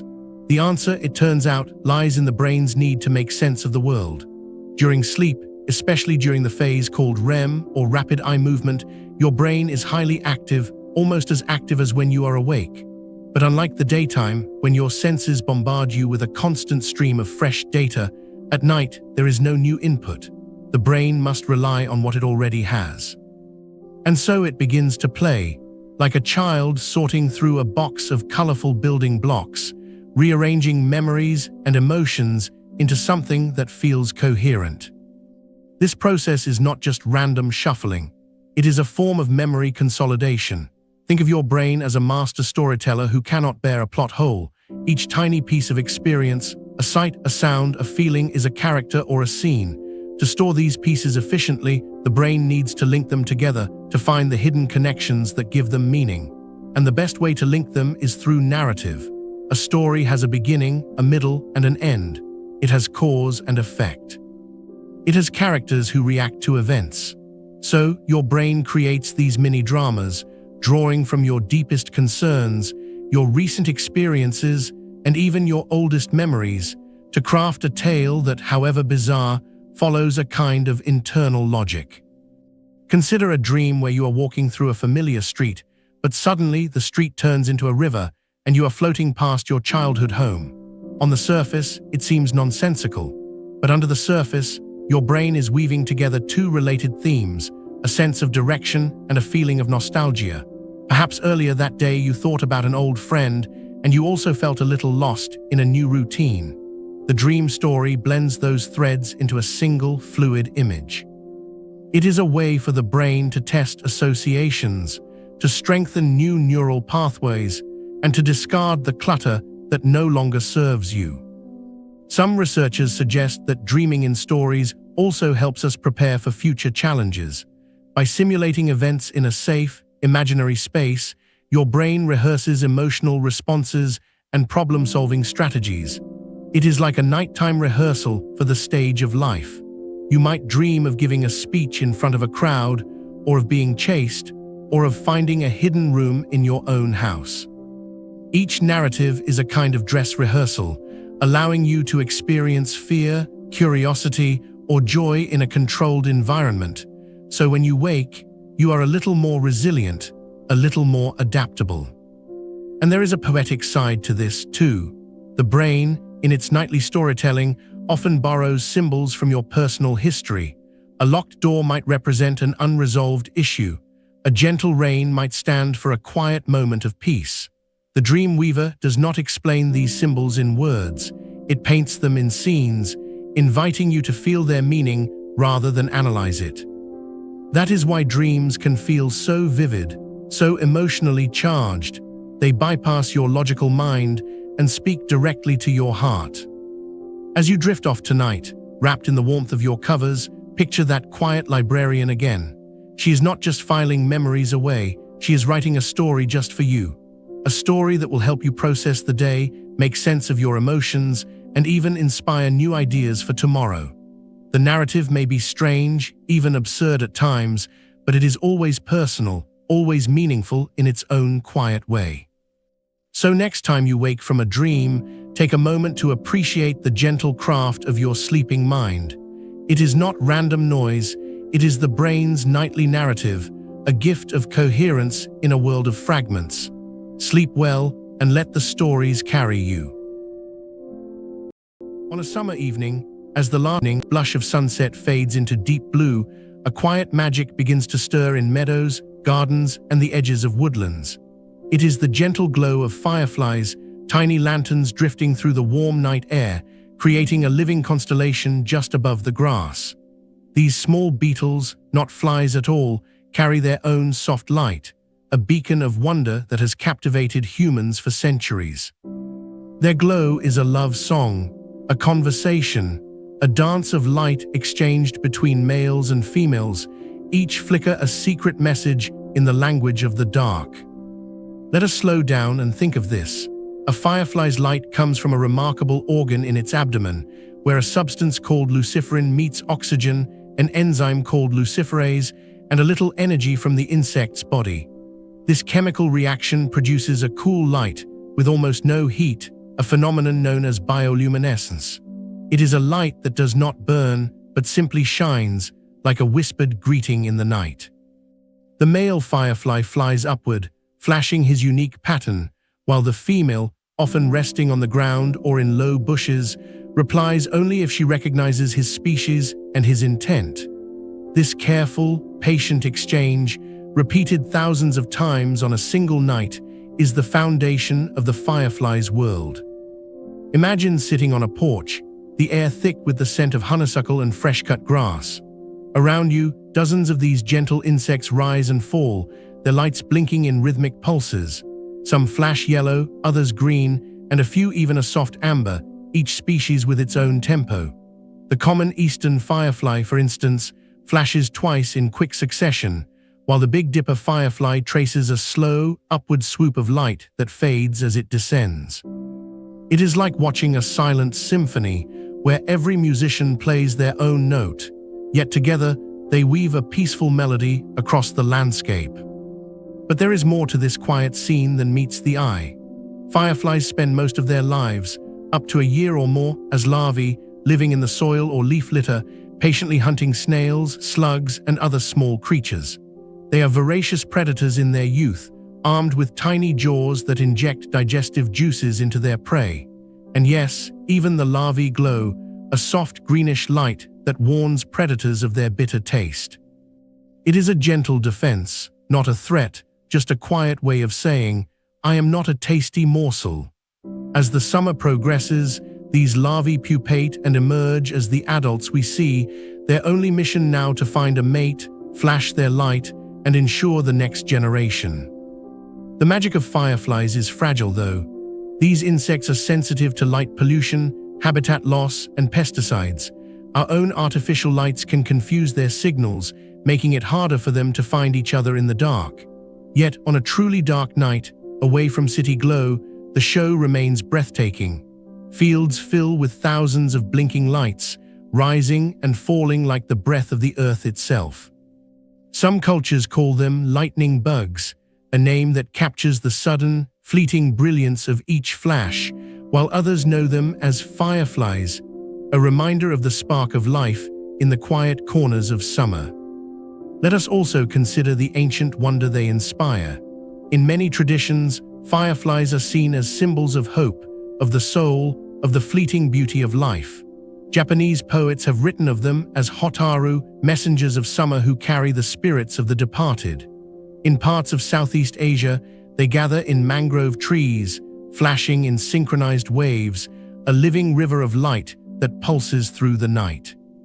Scientists do not fully understand why some species synchronize their flashes, but watching it is like witnessing a gentle heartbeat of the planet, steady and calm, yet full of life. So as you drift towards sleep, imagine that you are lying on soft grass, the night air cool on your skin, and all around you, fireflies rise like tiny fairies. Their light does not startle or rush. It appears, lingers for a moment, then fades, only to appear again somewhere else. It is a rhythm of patience, of hope, of gentle persistence. And in that quiet light, the world feels soft, safe, and full of silent wonder. Let the fireflies guide your thoughts into a peaceful sleep, each flash a reminder that even in the darkness, there is always a little light, soft and kind, drifting through the night. Good night, and may your dreams be filled with the gentle glow of 1,000 tiny stars. Imagine, if you will, a world of endless white, where the wind sings a lullaby of ice and the sun hangs low on the horizon, casting long, soft shadows. This is the Antarctic, the coldest, windiest place on Earth. And here in this frozen kingdom lives one of nature's most remarkable creatures, the penguin. They are not built for warmth like a bear or a seal, yet they thrive where temperatures can drop to -60 degrees Celsius. How do they do it? Let us settle in, close our eyes, and listen to the quiet story of how penguins keep warm. The first secret is their coat. A penguin's feathery suit is not just one layer, but many. On the outside, you see a dense, waterproof shield of short, stiff feathers. They overlap like the shingles on a roof, shedding snow and water with every shake. But underneath that outer jacket lies a second, softer layer of downy feathers. These trap tiny pockets of air, still and warm, like a personal duvet against the skin. Together, these layers are so effective that a penguin can spend hours in freezing water and emerge with its body temperature still warm to the touch. And beneath the feathers lies another gift, a thick layer of blubber. This is not just fat for energy, it is insulation, like a cozy inner tube. It cushions the penguin from the cold and stores fuel for the long, dark winter. When a penguin waddles across the ice, it carries its own portable heating system. But feathers and blubber are only part of the story. Penguins have a clever trick in their feet and legs. You see, their blood vessels are arranged in a special way, called a countercurrent heat exchange. Warm blood traveling down to the feet passes close to cold blood returning to the body. The warmth is transferred, so the feet stay just above freezing, cold enough not to lose heat, but warm enough not to freeze. It is a brilliant, quiet design, like a gentle river trading warmth with a stream. Now when the wind howls and the temperature plummets, penguins do not brave the storm alone. They huddle, hundreds, sometimes thousands of them, pressed together in a vast, living blanket. They move slowly, like a single organism, each bird taking a turn on the cold outer edge while those in the center stay warm and rest. This huddle is so efficient that the temperature inside can be 20 degrees warmer than the air outside. It is a community act of warmth, a slow dance of survival. And there is one more hidden secret. A penguin's feathers can be fluffed up or pressed down. By ruffling their feathers, they trap more air when it is extra cold. And when they get too warm, they can sleek them flat to let heat escape. It is a natural thermostat, fine-tuned by millennia of blizzards and frozen seas. So when you picture a penguin standing on the ice, look closely. You are seeing a creature wrapped in layers of down and blubber, with clever blood vessels in its feet and a whole colony of friends to share the cold with. They do not fight the cold, they accept it, adapt to it, and in some ways they even embrace it. And as the snow falls gently on their backs, they carry on, warm at heart, a living lesson in how to find comfort in the coldest of places. Imagine a place where the ocean meets the sky in a line so soft and hazy it seems to melt into itself. That is the Bermuda Triangle, a region in the western part of the North Atlantic Ocean, roughly bounded by Miami, Bermuda, and Puerto Rico. But let us set aside the thrilling tales of vanishing ships and planes for a moment. Instead, let us look calmly at what lies beneath the myths, the gentle, natural facts that have been woven into stories over the years. The truth is far more peaceful, and perhaps even more fascinating than the legends suggest. First, let us consider the geography. The Bermuda Triangle is not a fixed area. It is a loosely defined region covering about 500,000 square miles of sea. Here, the Gulf Stream, a warm, powerful current, flows like a river through the ocean, moving water from the Gulf of Mexico to Europe. This current can be brisk, but it is not a monster. It is a natural force that has carried countless ships safely for centuries. The real challenge for navigators in this area is not a mysterious energy, but the weather. Storms can arise quickly, and the shallow waters near the Bahamas hide coral reefs and sandbars. With so many ships and planes passing through, it is only natural that some encounters with rough seas or hidden rocks have occurred. Now let us speak of the compass. One of the most common legends is that the triangle confuses magnetic compasses, yet this is simply a matter of magnetic declination, the difference between true north and magnetic north. In this part of the world, the lines of magnetic variation are nearly aligned, so a compass needle points almost exactly to true north. But for a sailor who is not paying close attention, this can be disorienting. There is no supernatural force. It is simply a quirk of Earth's magnetic field that has been known for centuries. What about the tales of ships disappearing without a trace? The ocean is vast, and even today we cannot track every vessel perfectly. In the past, when communication was limited, a ship caught in a sudden squall could sink before any distress signal was sent. The warm waters of the Gulf Stream can also dissolve and disperse wreckage quickly, leaving no sign behind. The infamous Flight 19, a group of 5 Navy bombers that vanished in 1945, is often cited as a mystery. But records show that the pilots became lost due to a combination of faulty equipment and disorientation in the darkness. The planes ran out of fuel and likely sank into the deep sea, their remains scattered by currents. There is no secret vortex, only the quiet, indifferent power of nature.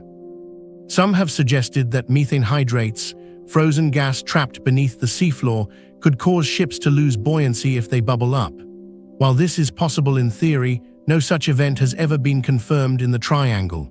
The ocean here is deep, and the seafloor is stable. More likely, the stories are a result of human error, weather, and the simple fact that the ocean is a place where things can be lost forever. So, as we drift towards sleep, let the mystery dissolve into a gentle understanding. The Bermuda Triangle is not a place of danger, but a region like any other, full of natural beauty, unpredictable weather, and the quiet hum of the planet's rhythms. The myths are just stories we tell ourselves to make sense of the unknown.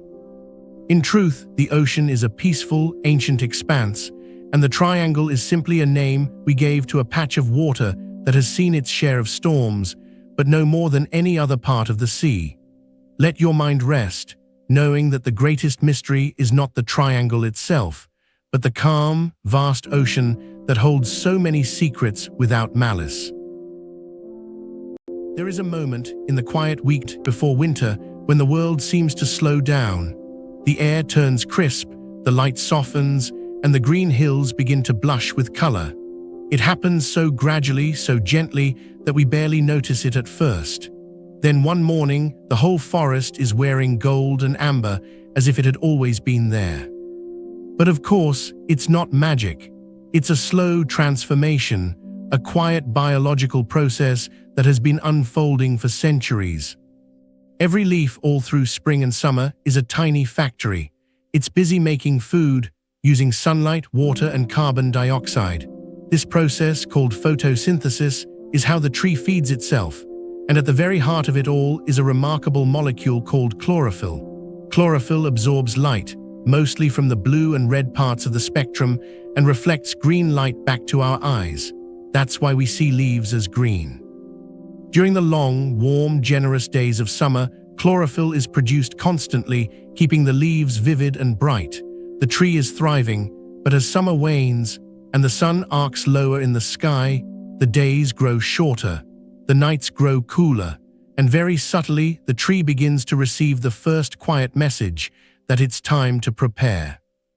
There is no loud announcement, no sudden decision. Instead, the tree slowly begins to reduce its production of chlorophyll, and as the green pigment fades away, it uncovers what has been hidden all along. It's like taking a coat of green paint off a canvas to reveal the colors beneath. Beneath the chlorophyll, the leaf is rich with carotenoids, pigments that reflect yellows and oranges. They are the same pigments that give carrots their color and corn and the yolks of eggs. These were there all summer, but the chlorophyll was so overwhelming that they were invisible. Now, as the green recedes, they emerge. First a soft gold here, a warm ochre there, until the whole canopy glows with amber light. But what about the brilliant reds and deep purples we see in some trees, like maples and oaks? These are not revealed by the fading of chlorophyll. They are made anew in the fall itself. When the cool nights arrive, and the tree stops moving all of the sugars out of the leaves, some of that trapped sugar reacts with the chemistry of the leaf to create anthocyanins, potent pigments of red and violet. It is thought these anthocyanins act as a kind of sunscreen, a protection for the leaf, allowing it to slowly reclaim nutrients before it falls, and perhaps sheltering the tree's own tissue from the harsher light of early winter. And so each leaf experiences its own unique chemistry, its own slow transformation. The exact color depends on the tree, the weather, the soil, the luck of the season. A warm, sunny autumn followed by cool, frost-free nights often brings the most spectacular displays. Sunny days mean the tree is still photosynthesizing, still making sugar. Cool nights keep that sugar trapped in the leaf, building up the reds and purples. On cloudy, rainy autumns, the colors are softer, more muted. A gentle watercolor world of gold and brown. Some leaves, like those of the oak, turn a quiet, earthy brown. Brown is not a single pigment at all. It is created by tannins, a sturdy, astringent substance that builds up as the leaf ages. The tree does not try to reclaim these tannins, and so the brown leaves hold on a little longer, clinging to their branches and rustling softly in the wind, like a last, whispered conversation with the season. All the while, at the tiny junction where the leaf meets its stem, a thin layer of cells, the abscission layer, has been slowly forming. It is a careful, deliberate separation. The leaf is gradually sealed off from the tree, its flow of water and nutrients reduced, until one day a soft breeze carries it down, and it lands not in defeat, but in quiet completion. The leaf that falls becomes part of the forest floor, decomposing slowly through winter, releasing its stored minerals back into the soil, feeding the very roots from which it once grew. Nothing is wasted. Everything returns. So when we walk through autumn woods and the leaves crumble beneath our feet like old parchment, we are watching a story of letting go, but also of giving back. The green fades, the hidden colors appear, and the tree prepares for its long rest. It is not an ending, but a pause, a deep, breathing stillness before the sleep of winter. And that's the slow transformation of autumn leaves. The ancient art of sand dune movement, whispering sands. Close your eyes and picture a vast desert where the sun paints the landscape in hues of ochre and rose. The air is still, yet alive with the subtle dance of countless grains of sand. For centuries, these dunes have moved, crept, and whispered, telling stories of a world in constant, gentle motion. Sand dunes are born from the marriage of wind and sand. In arid regions, where vegetation is sparse, the wind picks up loose grains and carries them across the plains. When the wind encounters an obstacle, a rock, a bush, or even a slight rise in the land, it slows, dropping its sandy load. Over time, these deposits grow into mounds that evolve into dunes, each with its own unique shape. There are crescent-shaped Barcan dunes, which migrate swiftly across hard ground, linear dunes that stretch for miles, aligned with the prevailing wind, and star dunes, towering and complex, formed by shifting wind patterns. The movement of dunes is a slow, deliberate process. Grains travel through saltation, where they bounce along the ground, each leap a few centimeters high. This chain reaction propels the dune forward, sometimes merely meters per year, but over millennia, it can shift entire landscapes. The wind's direction and strength dictate the dune's migration, creating ripples that mirror the breeze's passage. On the windward side, grains are swept up and over the crest, then fall onto the lee side, building the dune in a continuous cycle. This process is so gradual that it often goes unnoticed, but satellite images reveal the ghostly progression of dunes over decades. But there is more to this movement than meets the eye. In certain places, like the Kumtag Desert in China, the singing sand dunes of Kazakhstan, or the booming dunes of the Mojave, The sands emit a sound, a low hum, a soft whisper, or even a resonant boom. This is the whispering sands, a phenomenon that has fascinated travelers for ages. The sound arises when dry, well-sorted sand grains slide over one another. As they shear, they vibrate in unison, producing a frequency that can be heard from a distance. The dune's slope and grain size play a role. Too much moisture or irregular grains can silence the song. Ancient texts describe these sounds as the desert's own music, a lullaby for the weary. In Chinese poetry, the singing sands of the Gobi were compared to the strings of a zither, while in the Sahara, they were said to mark the paths of ancient rivers. Historically, these whispers were woven into folklore. In the Arabian Peninsula, they were said to be the voices of jinn guarding hidden treasures. In North America, Native American tribes spoke of the dunes as living beings, communicating with the wind. Early explorers recorded their awe, and even today, scientists study these dunes to understand the physics of granular materials. Researchers have found that the sound is influenced by the speed of the avalanche, the grain size distribution, and the moisture content, but the exact mechanism is still debated. Yet beyond the science, there is a poetry in this movement. Each grain is a tiny traveler embarking on a journey that may span continents. The dunes themselves are living sculptures, shifting with an elegance that belies their mass. Watching a dune move is like watching time itself, a slow, inexorable flow. The desert is a place of extremes, but within its vastness, there is a delicate balance. Dunes provide habitats for specialized plants and animals, like the sand cat and the fennec fox, which have adapted to this shifting world. As night falls, the desert cools and the winds calm. The dunes settle into stillness, but their memory of motion lingers. If you listen closely, you might hear a faint whisper, the sand settling, grains adjusting, a soft sigh from the earth. It is the ancient art of movement, a reminder that even in the most barren places, life and change persist. The stars emerge, casting a silver glow on the dunes, and the world seems to hold its breath. So let the whisper of the sands carry you into a peaceful slumber, where dreams are shaped by the gentle hands of time and wind. In the quiet of the night, the dunes continue their eternal dance, a testament to the beauty of slow, steady progress.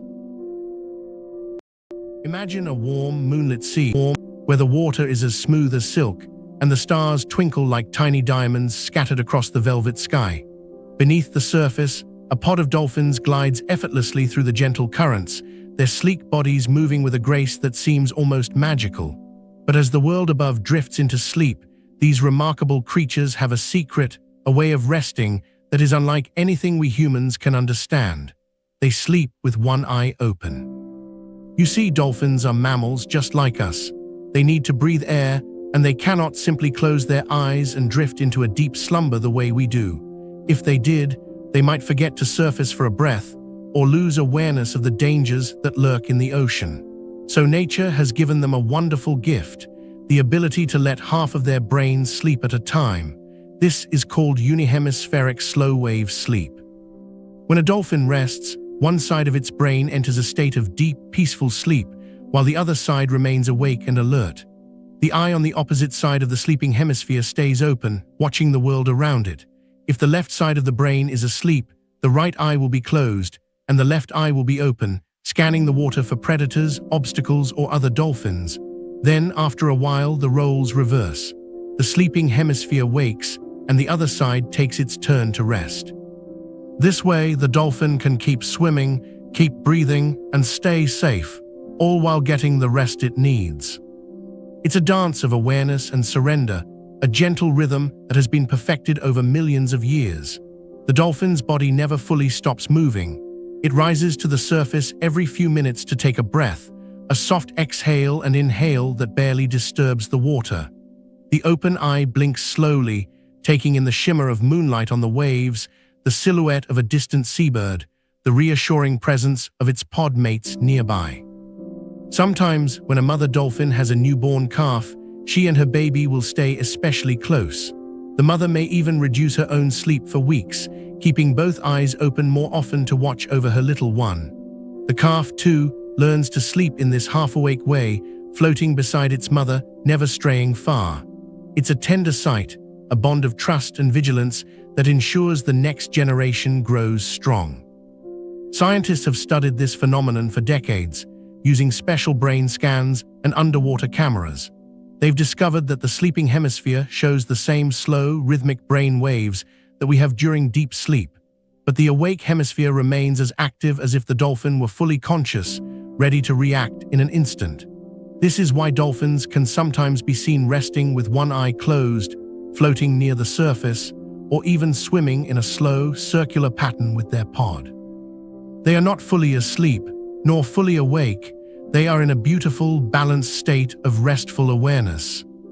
For us, this might seem exhausting, but for dolphins, it is as natural as breathing. They have evolved to thrive in a world where rest and vigilance must coexist. And as you listen to the soft sound of waves and feel the warmth of your blanket, perhaps you can imagine yourself floating beside them, your own mind settling into a gentle, peaceful rhythm. The dolphin's open eye is not a sign of worry, but of calm readiness, a quiet guardian of the night. So the next time you see a dolphin in a documentary or a picture, remember this secret. That one open eye is a window into a different way of sleeping, a reminder that rest comes in many forms. And as you close your eyes, let the thought of these graceful creatures carry you into a deep, soothing slumber, knowing that even as they sleep, they are watching over the ocean's dreams. Imagine a place where the world holds a breath, a place where the only sound is the whisper of your own heartbeat, the soft rustle of your clothes, or the distant hum of the earth itself. These are the quietest places on earth, natural sanctuaries of silence that offer a rare and precious gift, the chance to hear nothing at all. In our noisy modern world, true silence has become a luxury, a treasure hidden in remote corners of the planet, waiting for those who seek it. Let us journey together to these sacred spaces, where stillness speaks louder than any sound. Our first stop is the Hoh Rainforest in Olympic National Park, Washington. Here, the dense canopy of ancient cedar and spruce trees absorbs nearly all human noise, creating a cathedral of calm. The forest floor is carpeted with thick moss, soft as velvet, muffling each footstep. Rain drips gently from leaf to leaf, a soothing, rhythmic patter that is almost musical. The air is thick with the scent of damp earth and pine. Scientists have measured the ambient noise here at just 20 decibels, softer than a whisper. When you stand still, you can hear the forest breathe, the slow creak of a branch, the distant call of a bird, the trickle of a hidden stream. It is a silence that feels alive, not empty, a silence that wraps around you like a warm blanket. Next, we travel to the Gobi Desert in Mongolia, one of the most remote and silent places on Earth. The vast, open landscape stretches to the horizon, where sand dunes meet a pale blue sky. Here, the silence is immense and ancient. The wind whispers across the dunes, shaping them into delicate curves, but the sound is so faint it feels more like a thought than a noise. At night, the desert falls into an even deeper stillness. The stars appear so bright and close that you can almost hear them twinkle. Without any city lights or human activity, the silence becomes a canvas for the mind to rest. You might hear the soft crunch of your own footsteps on the sand or the distant howl of a wolf, but these only make the surrounding quiet more profound.